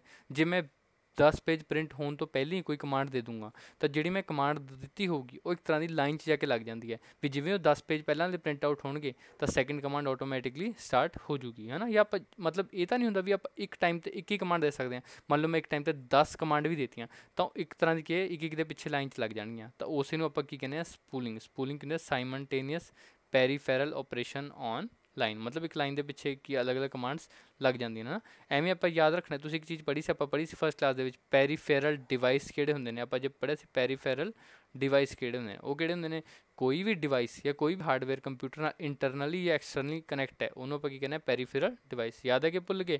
ਪੈਰੀਫੈਰਲ ਡਿਵਾਈਸ ਕੀ ਸੀ? Any device connected to computer internally or externally, ਉਹ ਕਹਿੰਦਾ ਪੈਰੀਫੈਰਲ ਡਿਵਾਈਸ। ਇੱਥੇ ਤੁਸੀਂ ਯਾਦ ਰੱਖਣਾ ਵੀ ਸਪੂਲਿੰਗ ਕੀ ਹੁੰਦੀ ਹੈ, ਸਾਈਮਲਟੇਨੀਅਸ ਪੈਰੀਫੈਰਲ ਆਪਰੇਸ਼ਨ ਔਨ ਲਾਈਨ। ਡਾਇਰੈਕਟ ਆਹੀ ਵਰਡਿੰਗ ਮਿਲੂਗੀ ਤੁਹਾਨੂੰ, ਸਾਈਮਲਟੇਨੀਅਸ ਪੈਰੀਫੈਰਲ ਆਪਰੇਸ਼ਨ ਔਨ ਲਾਈਨ। ਇਹ ਕੀ ਹੁੰਦੀ ਹੈ? ਸਪੂਲ ਕਹਿ ਸਕਦੇ ਹਾਂ, ਪ੍ਰਿੰਟਰ ਸਪੂਲਿੰਗ। ਨੈਕਸਟ ਆਪਾਂ ਪੜ੍ਹਦੇ ਹਾਂ ਟਾਈਪਸ ਆਫ ਪ੍ਰਿੰਟਰ। ਨੈਕਸਟ ਆਪਣੇ ਕੋਲ ਆ ਗਿਆ types of printer. Types of printer ਆਪਣੇ ਕੋਲ ਦੋ ਤਰ੍ਹਾਂ ਦੇ ਹੁੰਦੇ ਨੇ, ਇੱਕ ਤਾਂ ਹੁੰਦਾ ਇੰਪੈਕਟ ਪ੍ਰਿੰਟਰ, ਇੱਕ ਹੁੰਦਾ ਨੋਨ ਇੰਪੈਕਟ ਪ੍ਰਿੰਟਰ। ਹੁਣ ਜਿਵੇਂ ਇਹਨਾਂ ਦੇ ਨਾਮ ਹੀ ਦੱਸ ਰਹੇ ਨੇ, ਇੰਪੈਕਟ ਦਾ ਮਤਲਬ ਕਿ ਕੋਈ ਛਾਪ ਛੱਡ ਦੇਣਾ ਨਾ, ਤਾਂ ਇੰਪੈਕਟ ਕੀ ਹੈ, ਕੋਈ ਛਾਪ ਛੱਡੂਗਾ। ਜਿਵੇਂ ਕਿ ਐਗਜ਼ਾਮਪਲ ਆ ਗਿਆ ਟਾਈਪ ਰਾਈਟਰ। ਜਿਵੇਂ ਟਾਈਪ ਰਾਈਟਰ 'ਤੇ ਯੂਜ਼ ਕਰਦੇ, ਜਿਵੇਂ ਟਿਕ ਮਤਲਬ ਜੋ ਵੀ ਉਹਦੇ ਅੱਗੇ ਬਟਨ ਲੱਗੇ ਹੁੰਦੇ, ਜਿਵੇਂ ਉਹ ਰਿਬਨ ਦੇ ਉੱਤੇ ਟਾਈਪ ਕਰਦੇ ਸੀ ਤਾਂ ਆਪਣਾ ਕੀ ਹੁੰਦਾ, ਲੈਟਰ ਕੀ ਹੁੰਦਾ ਸੀਗਾ, ਪ੍ਰਿੰਟ ਹੋ ਜਾਂਦਾ ਸੀ ਨਾ। ਨੋਨ ਇੰਪੈਕਟ ਦੇ ਵਿੱਚ ਕੀ ਯੂਜ਼ ਕਰਦੇ ਆਪਾਂ, ਸਪਰੇਇੰਗ ਆਫ ਇੰਕ ਯੂਜ਼ ਕਰਦੇ ਹਾਂ, ਮਤਲਬ ਇਹਦੇ 'ਚ ਇੰਕ ਸਪਰੇ ਕਰਕੇ ਆਪਾਂ ਪ੍ਰਿੰਟ ਕਰਦੇ ਹਾਂ ਨਾ। ਪਹਿਲੀ ਗੱਲ ਤਾਂ ਕੁਐਸਚਨ ਇਹੀ ਬਣਦਾ ਵੀ 4 ਆਪਸ਼ਨ ਦੇ ਕੇ ਆਪਣੇ ਤੋਂ ਪੁੱਛਣਗੇ ਵੀ ਆ ਪ੍ਰਿੰਟਰ ਹੈ ਜਿਹੜਾ ਇਹ ਇੰਪੈਕਟ ਪ੍ਰਿੰਟਰ ਹੈ ਜਾਂ ਨੋਨ ਇੰਪੈਕਟ ਪ੍ਰਿੰਟਰ ਹੈ ਨਾ। ਤਾਂ ਯਾਦ ਰੱਖਣਾ ਵੀ ਇੰਪੈਕਟ ਪ੍ਰਿੰਟਰ ਕਿਹੜੇ ਕਿਹੜੇ ਆ ਗਏ, ਡੇਜ਼ੀ ਵੀਲ ਪਹਿਲਾ, ਦੂਜਾ ਡਾਟ ਮੈਟ੍ਰਿਕਸ, ਲਾਈਨ ਪ੍ਰਿੰਟਰ ਅਤੇ ਲਾਸਟ ਪੈਨ ਬੇਸਡ ਪ੍ਰਿੰਟਰ ਪਲੋਟਰ। ਆਪਾਂ ਅੱਗੇ ਇਹਨਾਂ ਬਾਰੇ 1 ਬਾਏ 1 ਸਭ ਦੇ ਬਾਰੇ ਡਿਟੇਲ 'ਚ ਪੜਾਂਗੇ। ਐਵੇਂ ਨੋਨ ਇੰਪੈਕਟ ਕਿਹੜੇ ਕਿਹੜੇ ਹੁੰਦੇ ਨੇ, thermal printer, inkjet printer, laser printer, UV printer ਅਤੇ ਲਾਸਟ ਡਾਈ ਸਬਲੀਮੇਸ਼ਨ ਪ੍ਰਿੰਟਰ। ਵੈਸੇ ਤਾਂ ਅੱਜ ਕੱਲ੍ਹ ਆਪਾਂ ਜ਼ਿਆਦਾਤਰ ਆਹੀ ਯੂਜ਼ ਕਰਦੇ ਹਾਂ, ਕਿਹੜੇ, non impact printer. Daily life 'ਚ ਜ਼ਿਆਦਾ ਇਹ ਯੂਜ਼ ਹੁੰਦੇ ਨੇ, ਕਿਹੜੇ, ਨੋਨ ਇੰਪੈਕਟ ਪ੍ਰਿੰਟਰ। ਹੁਣ ਆਪਾਂ ਸਭ ਤੋਂ ਪਹਿਲਾਂ ਸਟਾਰਟ ਕਰਦੇ ਹਾਂ ਇੰਪੈਕਟ ਪ੍ਰਿੰਟਰ ਤੋਂ। ਇੰਪੈਕਟ ਪ੍ਰਿੰਟਰ ਦੇ ਵਿੱਚ ਸਭ ਤੋਂ ਪਹਿਲਾਂ ਆਪਾਂ ਦੇਖਦੇ ਹਾਂ ਡੇਜ਼ੀ ਵੀਲ ਪ੍ਰਿੰਟਰ। ਤਾਂ ਆਪਣੇ ਕੋਲ ਆ ਗਿਆ ਡੇਜ਼ੀ ਵੀਲ ਪ੍ਰਿੰਟਰ। ਤਾਂ ਯਾਦ ਰੱਖਣਾ ਇਹ ਸਭ ਤੋਂ ਪਹਿਲਾਂ ਕੀ ਹੈ, ਦੁਨੀਆ ਦਾ ਪ੍ਰਿੰਟਰ ਸੀਗਾ, ਕਿਹੜਾ, ਡੇਜ਼ੀ ਵੀਲ। ਆ ਤੁਹਾਡੇ ਅੱਗੇ ਫੋਟੋ ਵੀ ਬਣੀ ਹੋਈ ਹੈ, ਆ ਦੇਖੋ ਇੱਕ ਵੀਲ ਦੀ ਸ਼ੇਪ 'ਚ ਹੈ, ਇਸ ਲਈ ਇਹਦਾ ਕੀ ਨਾਮ ਦਿੱਤਾ ਹੈ, ਡੇਜ਼ੀ ਵੀਲ। ਆ ਸਾਈਡਾਂ 'ਤੇ ਜੋ ਆ ਬਣੇ ਹੋਏ ਨੇ ਇਹ ਸਭ ਕੈਰੈਕਟਰ ਛਪੇ ਹੋਏ ਨੇ। ਕੀ ਛਪੇ ਹੋਏ ਨੇ, ਕੈਰੈਕਟਰ। ਮਤਲਬ ਇੱਥੇ A ਹੈ, B ਹੈ, ਇਸ ਸਾਈਡ 'ਤੇ ਜਿੰਨੇ ਵੀ ਉਹ ਬਟਨ ਨੇ ਸਾਰੇ ਮਤਲਬ ਇੱਕ ਕੈਰੈਕਟਰ ਛਪਿਆ ਹੋਇਆ। ਜਿਵੇਂ ਹੀ ਆ ਕੈਰੈਕਟਰ ਰਿਬਨ ਦੇ ਉੱਤੇ ਸਟਰਾਈਕ ਕਰਦੇ ਸੀ ਤਾਂ ਆਪਣੇ ਕੋਲ ਕੀ ਹੁੰਦੇ, ਕੈਰੈਕਟਰ ਟਾਈਪ ਹੋ ਜਾਂਦੇ ਸੀ। ਯਾਦ ਰੱਖਣਾ ਵੀ ਇਹ ਬਹੁਤ ਸਲੋ ਸੀਗਾ ਪ੍ਰਿੰਟਰ ਅਤੇ ਓਨਲੀ ਟੈਕਸਟ ਪ੍ਰਿੰਟ ਕਰਦਾ ਸੀ। ਕੀ ਕਰਦਾ ਸੀ, ਇਕੱਲਾ ਟੈਕਸਟ। ਮਤਲਬ ਇਹਦੇ ਨਾਲ ਆਪਾਂ ਕੋਈ ਫੋਟੋ ਪ੍ਰਿੰਟ ਨਹੀਂ ਕਰ ਸਕਦੇ ਸੀ। ਕਿਹਦੇ ਨਾਲ, ਡੇਜ਼ੀ ਵੀਲ ਪ੍ਰਿੰਟਰ ਨਾਲ। ਸਭ ਤੋਂ ਪਹਿਲਾ ਪ੍ਰਿੰਟਰ ਸੀ, ਸਲੋ ਸੀ ਅਤੇ ਓਨਲੀ ਟੈਕਸਟ ਪ੍ਰਿੰਟ ਕਰ ਸਕਦੇ ਸੀ। ਅਤੇ ਆਪਾਂ ਕੀ ਪੜ੍ਹ ਰਹੇ ਹਾਂ, ਇੰਪੈਕਟ ਪ੍ਰਿੰਟਰ। ਦੇਖੋ ਇੰਪੈਕਟ ਹੀ ਹੈ ਨਾ, ਮਤਲਬ ਜਦੋਂ ਸਟਰਾਈਕ ਕਰਦਾ ਕੋਈ ਨਾ ਕੋਈ ਮਤਲਬ ਛਾਪ ਛੱਡਦਾ ਸੀਗਾ, ਤਾਂ ਇਹ ਪਹਿਲਾ ਪ੍ਰਿੰਟਰ ਪੜ੍ਹਿਆ ਆਪਾਂ, ਇੰਪੈਕਟ ਪ੍ਰਿੰਟਰ। ਅਤੇ ਉਹਦੇ 'ਚ ਆਪਾਂ ਪੜ੍ਹਿਆ ਡੇਜ਼ੀ ਵੀਲ ਪ੍ਰਿੰਟਰ। ਹੁਣ ਆਪਾਂ ਨੈਕਸਟ ਪੜ੍ਹਦੇ ਹਾਂ। ਨੈਕਸਟ ਆਪਣੇ ਕੋਲ ਆਉਂਦਾ dot matrix printer. Dot matrix printer ਸਭ ਤੋਂ ਪਹਿਲਾਂ ਤਾਂ ਆਪਾਂ ਪੜ੍ਹਦੇ ਹਾਂ ਵੀ ਯੂਜ਼ ਕਿੱਥੇ ਹੁੰਦਾ। ਇਹ ਯੂਜ਼ ਹੁੰਦਾ ਰੇਲਵੇ ਰਿਜ਼ਰਵੇਸ਼ਨ ਕਾਊਂਟਰ ਜਾਂ ਫਿਰ ਪੋਸਟ ਆਫਿਸ। ਕਿੱਥੇ ਹੁੰਦਾ ਇਹ, ਦੇਖੋ ਰੇਲਵੇ ਦੇ ਆਪਾਂ ਟਿਕਟ ਬੁੱਕ ਕਰਾਉਣ ਜਾਂਦੇ ਹਾਂ ਨਾ, ਜਦੋਂ ਆਪਾਂ ਟਿਕਟ ਬੁੱਕ ਕਰਾਂ ਤਾਂ ਆਪਣੇ ਕੋਲ ਆਵਾਜ਼ ਨਹੀਂ, ਟਿਕ ਟਿਕ ਟਿਕ ਟਿਕ ਟਿਕ, ਉਹ ਕਿਹਦੀ ਆਉਂਦੀ ਹੈ, ਉਹ ਡਾਟ ਮੈਟ੍ਰਿਕਸ ਪ੍ਰਿੰਟਰ ਦੀ ਆਵਾਜ਼ ਆਉਂਦੀ ਹੈ। ਠੀਕ ਹੈ, ਯਾਦ ਰੱਖਣਾ ਹੈ। ਪਹਿਲੀ ਗੱਲ ਤਾਂ ਇਹ ਸਭ ਤੋਂ ਨੋਇਜ਼ੈਸਟ ਹੈ, ਮਤਲਬ ਬਹੁਤ ਸ਼ੋਰ ਕਰਦਾ ਇਹ ਵਾਲਾ ਪ੍ਰਿੰਟਰ। ਠੀਕ ਹੈ, ਦੂਜੀ ਗੱਲ ਇਹ ਸਸਤਾ ਹੈ। ਠੀਕ ਹੈ, ਯੂਜ਼ ਕਿੱਥੇ ਹੁੰਦਾ, ਰੇਲਵੇ 'ਚ ਆਪਾਂ ਪੜ੍ਹ ਲਿਆ ਨਾ। ਅਤੇ ਮੇਨ ਕੁਐਸਚਨ ਇੱਥੋਂ ਅਰਾਈਜ਼ ਹੁੰਦਾ ਵੀ ਪੁੱਛਣਗੇ ਵੀ ਹੈਮਰ ਕਿਹੜੇ ਪ੍ਰਿੰਟਰ 'ਚ ਯੂਜ਼ ਕਰਦੇ ਆ, ਜਾਂ ਹੈਮਰ ਅਤੇ ਰਿਬਨ ਕਿਹੜੇ ਪ੍ਰਿੰਟਰ 'ਚ ਯੂਜ਼ ਕਰਦੇ ਆ। ਤਾਂ ਤੁਸੀਂ ਦੇਖਣਾ, ਦੇਖੋ ਇਹ ਜੋ ਉੱਪਰ ਡੱਬੀ ਬਣੀ ਹੋਈ ਹੈ ਇਹਨੂੰ ਆਪਾਂ ਕੀ ਕਹਿੰਦੇ ਨੇ, ਇੱਕ ਤਰ੍ਹਾਂ ਦਾ ਇਹ ਹੈਮਰ ਹੈ। ਕੀ ਹੈ, ਹੈਮਰ। ਤਾਂ ਯਾਦ ਰੱਖਣਾ ਹੈ ਵੀ ਡਾਟ ਮੈਟ੍ਰਿਕਸ ਪ੍ਰਿੰਟਰ ਦੇ ਵਿੱਚ ਹੈਮਰ ਅਤੇ ਰਿਬਨ ਯੂਜ਼ ਹੁੰਦੇ ਨੇ। ਅਤੇ ਡਾਟ ਮੈਟ੍ਰਿਕਸ ਕਿੱਥੇ ਯੂਜ਼ ਹੁੰਦਾ, ਕਿੱਥੇ ਹੁੰਦਾ, ਰੇਲਵੇ ਦੇ ਵਿੱਚ। ਅਤੇ ਯਾਦ ਰੱਖਣਾ ਇਹ ਹਾਲੇ ਤੱਕ ਆਪਾਂ ਕੀ ਪੜ੍ਹ ਰਹੇ, ਡਾਟ ਮੈਟ੍ਰਿਕਸ ਪ੍ਰਿੰਟਰ ਵੀ ਕੀ ਹੈ, ਇਹ ਇੰਪੈਕਟ ਪ੍ਰਿੰਟਰ ਹੀ ਹੈ, ਇੰਪੈਕਟ ਪ੍ਰਿੰਟਰ। ਆ ਦੇਖੋ ਆ ਹੈਮਰ ਉੱਤੇ ਹੈਮਰ ਸਟਰਾਈਕ ਕਰਦਾ, ਇਹ ਵੀ ਇੱਕ ਤਰ੍ਹਾਂ ਦੀ ਕੀ ਛੱਡਦਾ, ਇੰਪੈਕਟ ਪਾਉਂਦਾ ਹੈ ਨਾ। ਤਾਂ ਇਹ ਵੀ ਕੀ ਸੀ ਇੰਪੈਕਟ ਪ੍ਰਿੰਟਰ। ਇੰਪੈਕਟ ਪ੍ਰਿੰਟਰ ਦੇ ਵਿੱਚ ਆਪਾਂ ਦੋ ਪ੍ਰਿੰਟਰ ਪੜ੍ਹ ਲਏ। ਸਭ ਤੋਂ ਪਹਿਲਾਂ ਡੇਜ਼ੀ ਵੀਲ ਪੜ੍ਹਿਆ, ਨੈਕਸਟ ਆਪਾਂ ਪੜ੍ਹ ਲਿਆ ਡਾਟ ਮੈਟ੍ਰਿਕਸ ਪ੍ਰਿੰਟਰ। ਤੇ ਯਾਦ ਰੱਖਣਾ ਡਾਟ ਮੈਟ੍ਰਿਕਸ ਪ੍ਰਿੰਟਰ ਸਭ ਤੋਂ ਸ਼ੋਰ ਕਰਦਾ ਸੀਗਾ ਕਿੱਥੇ ਯੂਜ਼ ਹੁੰਦਾ, ਰੇਲਵੇ ਦੇ ਵਿੱਚ, ਤੇ ਡਾਟ ਮੈਟ੍ਰਿਕਸ ਦੇ ਵਿੱਚ ਹੀ ਕੀ ਹੁੰਦਾ ਹੈਮਰ। ਸ਼ੋਰ ਕਰਦਾ ਸੀ ਤਾਂ ਮੰਨ ਲਓ ਇਹਦੇ ਵਿੱਚ ਹੈਮਰ ਹੋਣਾ, ਇਸ ਲਈ ਸ਼ੋਰ ਕਰਦਾ ਸੀ। ਠੀਕ ਹੈ, ਇਹ ਚੀਜ਼ ਤੁਸੀਂ ਯਾਦ ਰੱਖਣੀ ਹੈ। ਨੈਕਸਟ ਆਪਣੇ ਕੋਲ ਆਉਂਦਾ ਲਾਈਨ ਪ੍ਰਿੰਟਰ। ਲਾਈਨ ਪ੍ਰਿੰਟਰ ਤਾਂ ਲਾਈਨ ਨਾਲ ਹੀ ਦੇਖੋ ਕਲੀਅਰ ਹੁੰਦਾ, one line at one time. ਤਾਂ ਲਾਈਨ ਪ੍ਰਿੰਟਰ ਇੱਕ ਟਾਈਮ 'ਤੇ ਇੱਕ ਲਾਈਨ ਹੀ ਕੀ ਕਰਦਾ ਸੀਗਾ, ਪ੍ਰਿੰਟ। ਅਤੇ ਜਿਹੜੇ ਇਹਦੇ 'ਚ ਪੇਜ ਯੂਜ਼ ਹੁੰਦੇ ਸੀ, ਯਾਦ ਰੱਖਿਓ ਦੇਖੋ ਇਹ ਜ਼ਿਆਦਾਤਰ ਆਫਿਸ ਦੇ ਵਿੱਚ ਯੂਜ਼ ਹੁੰਦਾ। ਕਿੱਥੇ ਯੂਜ਼ ਹੁੰਦਾ, ਆਫਿਸਿਸ ਦੇ ਵਿੱਚ ਯੂਜ਼ ਹੁੰਦਾ। ਅਤੇ ਇਹ ਦੇਖੋ ਜਿੰਨੇ ਵੀ ਇਹਦੇ 'ਚ ਪੇਜ ਲੱਗੇ ਹੁੰਦੇ ਸੀ, ਆਹ ਪੇਜ ਦੇਖਿਆ ਤੁਸੀਂ ਕਈ ਵਾਰੀ ਗਵਰਨਮੈਂਟ ਆਫਿਸ ਦੇ ਵਿੱਚ ਦੇਖੋਗੇ ਸਾਰੇ ਪੇਜ ਇੱਕ ਦੂਜੇ ਨਾਲ ਕਨੈਕਟ ਹੀ ਹੁੰਦੇ ਨੇ। ਇਹ ਨਹੀਂ ਹੁੰਦਾ ਵੀ ਇਹ ਪੇਜ ਅਲੱਗ ਅਲੱਗ ਨਹੀਂ ਹੁੰਦੇ। ਜਿਵੇਂ ਆਪਾਂ A4 ਪੇਜ ਯੂਜ਼ ਕਰਦੇ ਨਾ, ਉਹ ਤਾਂ ਮਤਲਬ ਬੰਡਲ ਜਦੋਂ ਆਪਾਂ ਪਾਉਂਦੇ ਹਾਂ ਤਾਂ 450 ਪੇਜ ਹੁੰਦੇ ਨੇ। ਆਹ ਜਿੰਨੇ ਪੇਜ ਹੁੰਦੇ ਨੇ ਸਾਰੇ ਇੱਕ ਦੂਜੇ ਨਾਲ ਕਨੈਕਟਿਡ ਹੁੰਦੇ ਨੇ। ਮਤਲਬ ਜੋ ਆਪਾਂ ਵੱਡੇ ਵੱਡੇ ਬਿੱਲ ਬਣਾਉਣੇ ਨੇ, ਸਿੱਧੀ ਵੱਡੇ ਮਤਲਬ ਪੂਰੇ ਵੱਡੇ ਵੱਡੇ ਪੇਜਿਸ ਦੇ ਵਿੱਚ ਬਣਾਉਣੇ ਤਾਂ ਉੱਥੇ ਕੀ ਹੁੰਦਾ, ਲਾਈਨ ਪ੍ਰਿੰਟਰ। ਕਦੋਂ ਇਨਵੈਂਟ ਹੋਇਆ ਸੀ, 1970s ਦੇ ਵਿੱਚ ਇਨਵੈਂਟ ਹੋਇਆ ਸੀਗਾ ਨਾ। ਅਤੇ ਆ ਅੱਗੇ ਦੀ ਫਰਦਰ ਟਾਈਪਸ ਨੇ, ਚੇਨ ਪ੍ਰਿੰਟਰ ਕਹਿ ਸਕਦੇ ਹਾਂ, ਡਰਮ ਪ੍ਰਿੰਟਰ ਕਹਿ ਸਕਦੇ ਹਾਂ, ਅਤੇ ਬੈਂਡ ਪ੍ਰਿੰਟਰ। ਇਹ ਸਾਰੇ ਕੀ ਨੇ, ਲਾਈਨ ਪ੍ਰਿੰਟਰ ਦੇ ਅੱਗੇ ਪਾਰਟ ਨੇ। ਇਹ ਤੁਹਾਨੂੰ ਯਾਦ ਕਰਨ ਦੀ ਲੋੜ ਨਹੀਂ ਹੈਗੀ। ਅਤੇ ਲਾਈਨ ਪ੍ਰਿੰਟਰ ਦੀ ਜੋ ਸਪੀਡ ਸੀਗੀ ਉਹ ਆਪਾਂ ਕਾਹਦੇ 'ਚ ਮੇਜ਼ਰ ਕਰਦੇ ਹਾਂ, ਲਾਈਨ ਪਰ ਮਿੰਟ। ਲਾਈਨ ਪਰ ਮਿੰਟ ਬਸ ਤੁਹਾਨੂੰ ਨੌਲੇਜ ਹੋਣੀ ਚਾਹੀਦੀ ਹੈ ਵੀ ਲਾਈਨ ਪ੍ਰਿੰਟਰ ਅੱਗੇ ਤਿੰਨ ਤਰ੍ਹਾਂ ਦਾ, ਚੇਨ ਪ੍ਰਿੰਟਰ, ਡਰਮ ਪ੍ਰਿੰਟਰ ਅਤੇ ਬੈਂਡ ਪ੍ਰਿੰਟਰ। ਆਪਾਂ ਇੰਪੈਕਟ ਪ੍ਰਿੰਟਰ ਪੜ੍ਹਿਆ, ਸਭ ਤੋਂ ਪਹਿਲਾਂ ਪੜ੍ਹਿਆ ਡੇਜ਼ੀ ਵੀਲ। ਸਭ ਤੋਂ ਪਹਿਲਾਂ ਪੜ੍ਹਿਆ ਇੰਪੈਕਟ ਦੇ ਵਿੱਚ ਡੇਜ਼ੀ ਵੀਲ, ਫਿਰ ਪੜ੍ਹਿਆ ਡਾਟ ਮੈਟ੍ਰਿਕਸ। ਡਾਟ ਮੈਟ੍ਰਿਕਸ ਕਿੱਥੇ ਹੁੰਦਾ, ਰੇਲਵੇ ਦੇ ਵਿੱਚ, ਅਤੇ ਸਭ ਤੋਂ ਵੱਧ ਸ਼ੁਰੂ ਕਰਦਾ ਹੈ। ਠੀਕ ਹੈ, ਅਤੇ ਇਹਦੇ ਵਿੱਚ ਹੈਮਰ ਅਤੇ ਰਿਬਨ ਯੂਜ਼ ਹੁੰਦਾ ਹੈ ਨਾ। ਫਿਰ ਆਪਾਂ ਪੜ੍ਹਿਆ ਲਾਈਨ ਪ੍ਰਿੰਟਰ, ਅਤੇ ਲਾਸਟ ਪੜ੍ਹਦੇ ਆਪਾਂ ਪੈਨ ਬੇਸਡ ਪਲੋਟਰ ਪ੍ਰਿੰਟਰ। ਇਹ ਵੀ ਲਾਸਟ ਆਪਣੇ ਕੋਲ ਟਾਈਪ ਆ ਗਈ ਕਿਹਦੀ, ਇੰਪੈਕਟ ਪ੍ਰਿੰਟਰ ਦੀ। ਅਤੇ ਉਹ ਕਿਹੜੀ ਹੈ, ਪੈਨ ਬੇਸਡ ਪਲੋਟਰ ਪ੍ਰਿੰਟਰ। ਜਾਂ ਫਿਰ ਇਕੱਲਾ ਪੇਪਰ ਦੇ ਵਿੱਚ ਪਲੋਟਰ ਵਰਡ ਵੀ ਲਿਖਿਆ ਜਾਂਦਾ ਹੈ। ਯਾਦ ਰੱਖਿਓ ਪਲੋਟਰ। ਪਲੋਟਰ ਕੀ ਹੈ, ਪ੍ਰਿੰਟਰ। ਜੇ ਪੁੱਛਿਆ ਪਲੋਟਰ, ਪਲੋਟਰ ਕੀ ਹੈ, ਇਹ ਪ੍ਰਿੰਟਰ ਹੈ। ਅਤੇ ਪ੍ਰਿੰਟਰ ਹੈ ਤਾਂ ਪਲੋਟਰ ਕੀ ਹੈ, ਇੱਕ ਤਰ੍ਹਾਂ ਦਾ ਆਊਟਪੁੱਟ ਡਿਵਾਈਸ ਹੈ। ਕੀ ਹੈ, ਆਊਟਪੁੱਟ ਡਿਵਾਈਸ। ਯਾਦ ਰੱਖਣਾ ਪਲੋਟਰ ਕੀ ਹੈ, ਆਊਟਪੁੱਟ ਡਿਵਾਈਸ। ਅਤੇ ਇੱਕ ਤਰ੍ਹਾਂ ਦਾ ਪ੍ਰਿੰਟਰ ਹੀ ਹੈ। ਤੁਸੀਂ ਦੇਖਿਆ ਪਹਿਲਾਂ ਤਾਂ ਦੇਖੋ ਇਹ ਕਿੱਥੇ ਯੂਜ਼ ਹੁੰਦਾ ਹੈ, ਇਹ ਹਾਈ ਕੁਆਲਿਟੀ ਗ੍ਰਾਫਿਕਸ ਦੇ ਵਿੱਚ ਯੂਜ਼ ਹੁੰਦਾ। ਕਿੱਥੇ ਹੁੰਦਾ, ਹਾਈ ਕੁਆਲਿਟੀ ਗ੍ਰਾਫਿਕਸ ਦੇ ਵਿੱਚ ਯੂਜ਼ ਹੁੰਦਾ ਹੈ। ਜਾਂ ਫਿਰ ਆਪਾਂ ਕਹਿ ਸਕਦੇ ਟੈਕਨੀਕਲ ਡਰਾਇੰਗ, ਜਿਵੇਂ ਕੈਡ। ਕੈਡ ਦੀ ਫੁੱਲ ਫਾਰਮ ਕੀ ਹੁੰਦੀ ਹੈ, ਕੰਪਿਊਟਰ ਏਡਿਡ ਡਿਜ਼ਾਈਨ। ਕੈਡ ਦੀ ਫੁੱਲ ਫਾਰਮ ਕੀ ਹੁੰਦੀ ਹੈ, ਕੰਪਿਊਟਰ ਏਡਿਡ ਡਿਜ਼ਾਈਨ। ਜਾਂ ਫਿਰ ਫਲੈਕਸ ਪ੍ਰਿੰਟਿੰਗ। ਦੇਖੋ ਜਦੋਂ ਆਪਾਂ ਘਰਾਂ ਦੇ ਵਿੱਚ ਜਾਂ ਆਫਿਸ ਦੇ ਵਿੱਚ ਜਾਂ ਕੋਈ ਦੁਕਾਨ ਦੇ ਵਿੱਚ ਆਪਾਂ ਫਲੈਕਸ ਨਹੀਂ ਚਿਪਕਾ ਲੈਂਦੇ ਵਾਲਸ ਦੇ ਵਿੱਚ, ਉਹ ਪ੍ਰਿੰਟ ਕਰਨ ਵਾਸਤੇ ਆਪਾਂ ਕਿਹੜਾ ਪ੍ਰਿੰਟਰ ਯੂਜ਼ ਕਰਦੇ ਹਾਂ, ਪੈਨ ਬੇਸਡ ਪਲੋਟਰ ਪ੍ਰਿੰਟਰ। ਜਾਂ ਇਕੱਲਾ ਪਲੋਟਰ ਵੀ ਬੋਲ ਸਕਦੇ ਨੇ, ਜਾਂ ਪਲੋਟਰ ਪ੍ਰਿੰਟਰ ਵੀ ਬੋਲ ਸਕਦੇ ਨੇ ਨਾ। ਜਾਂ ਫਿਰ ਤੁਸੀਂ ਕਹਿ ਸਕਦੇ ਹੋ ਜਿੱਥੇ ਆਪਾਂ ਮੰਨ ਲਓ ਕੋਈ ਆਪਾਂ ਗੱਡੀ ਦੇ ਵਿੱਚ ਸਟਿੱਕਰ ਚਿਪਕਾਉਂਦੇ ਹਾਂ ਨਾ, ਸਟਿੱਕਰ ਕਟਵਾ ਕੇ ਨਹੀਂ ਲੈ ਕੇ ਆਉਂਦੇ ਹੁੰਦੇ, ਉਹ ਵੀ ਕੀ ਹੁੰਦਾ, ਇੱਕ ਤਰ੍ਹਾਂ ਦਾ ਪਲੋਟਰ ਪ੍ਰਿੰਟਰ ਹੀ ਹੁੰਦਾ ਹੈ। ਹੁਣ ਯਾਦ ਰੱਖਣਾ ਆਪਾਂ ਹੁਣ 4 ਪ੍ਰਿੰਟਰ ਪੜ੍ਹ ਚੁੱਕੇ ਹਾਂ।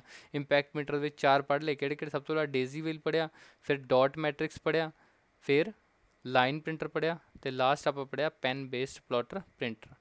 ਠੀਕ ਹੈ, ਜੇ ਪੁੱਛ ਲਿਆ ਵੀ ਪਲੋਟਰ ਕੀ ਹੈ, ਇੰਪੈਕਟ ਪ੍ਰਿੰਟਰ ਹੈ ਕਿ ਨੋਨ ਇੰਪੈਕਟ, ਤਾਂ ਆਪਾਂ ਕੀ ਜਵਾਬ ਦੇਵਾਂਗੇ, ਇੰਪੈਕਟ। ਇੰਪੈਕਟ ਮਤਲਬ ਜੋ ਵੀ ਇਹਦੇ ਵਿੱਚ ਲੱਗਿਆ ਹੁੰਦਾ, ਪੈਨ ਲੱਗੇ ਹੁੰਦੇ ਨੇ ਅਲੱਗ ਅਲੱਗ ਤਰ੍ਹਾਂ ਦੇ ਹੈ ਨਾ, ਉਹ ਸਾਰੇ ਇਹਦੇ ਵਿੱਚ ਮਤਲਬ 5-6 ਪੈਨ ਮਿਲ ਕੇ ਅੱਜ ਸਾਰੀ ਡਰਾਇੰਗ ਕਰਦੇ ਆ। ਤਾਂ ਯਾਦ ਰੱਖਣਾ ਹੈ ਵੀ ਇਹ ਸਾਰੇ ਕੀ ਸੀ, ਇੰਪੈਕਟ ਪ੍ਰਿੰਟਰ। ਹੁਣ ਆਪਾਂ ਪੜ੍ਹਦੇ ਹਾਂ ਨੋਨ ਇੰਪੈਕਟ ਪ੍ਰਿੰਟਰ। ਤਾਂ ਨੋਨ ਇੰਪੈਕਟ ਦੇ ਵਿੱਚ ਆਪਣੇ ਕੋਲ ਸਭ ਤੋਂ ਪਹਿਲਾਂ ਆ ਗਿਆ ਥਰਮਲ ਪ੍ਰਿੰਟਰ। ਨੋਨ ਇੰਪੈਕਟ ਦੇ ਵਿੱਚ ਆਪਣੇ ਕੋਲ ਸਭ ਤੋਂ ਪਹਿਲਾਂ ਕਿਹੜਾ ਨਾ, ਥਰਮਲ ਪ੍ਰਿੰਟਰ।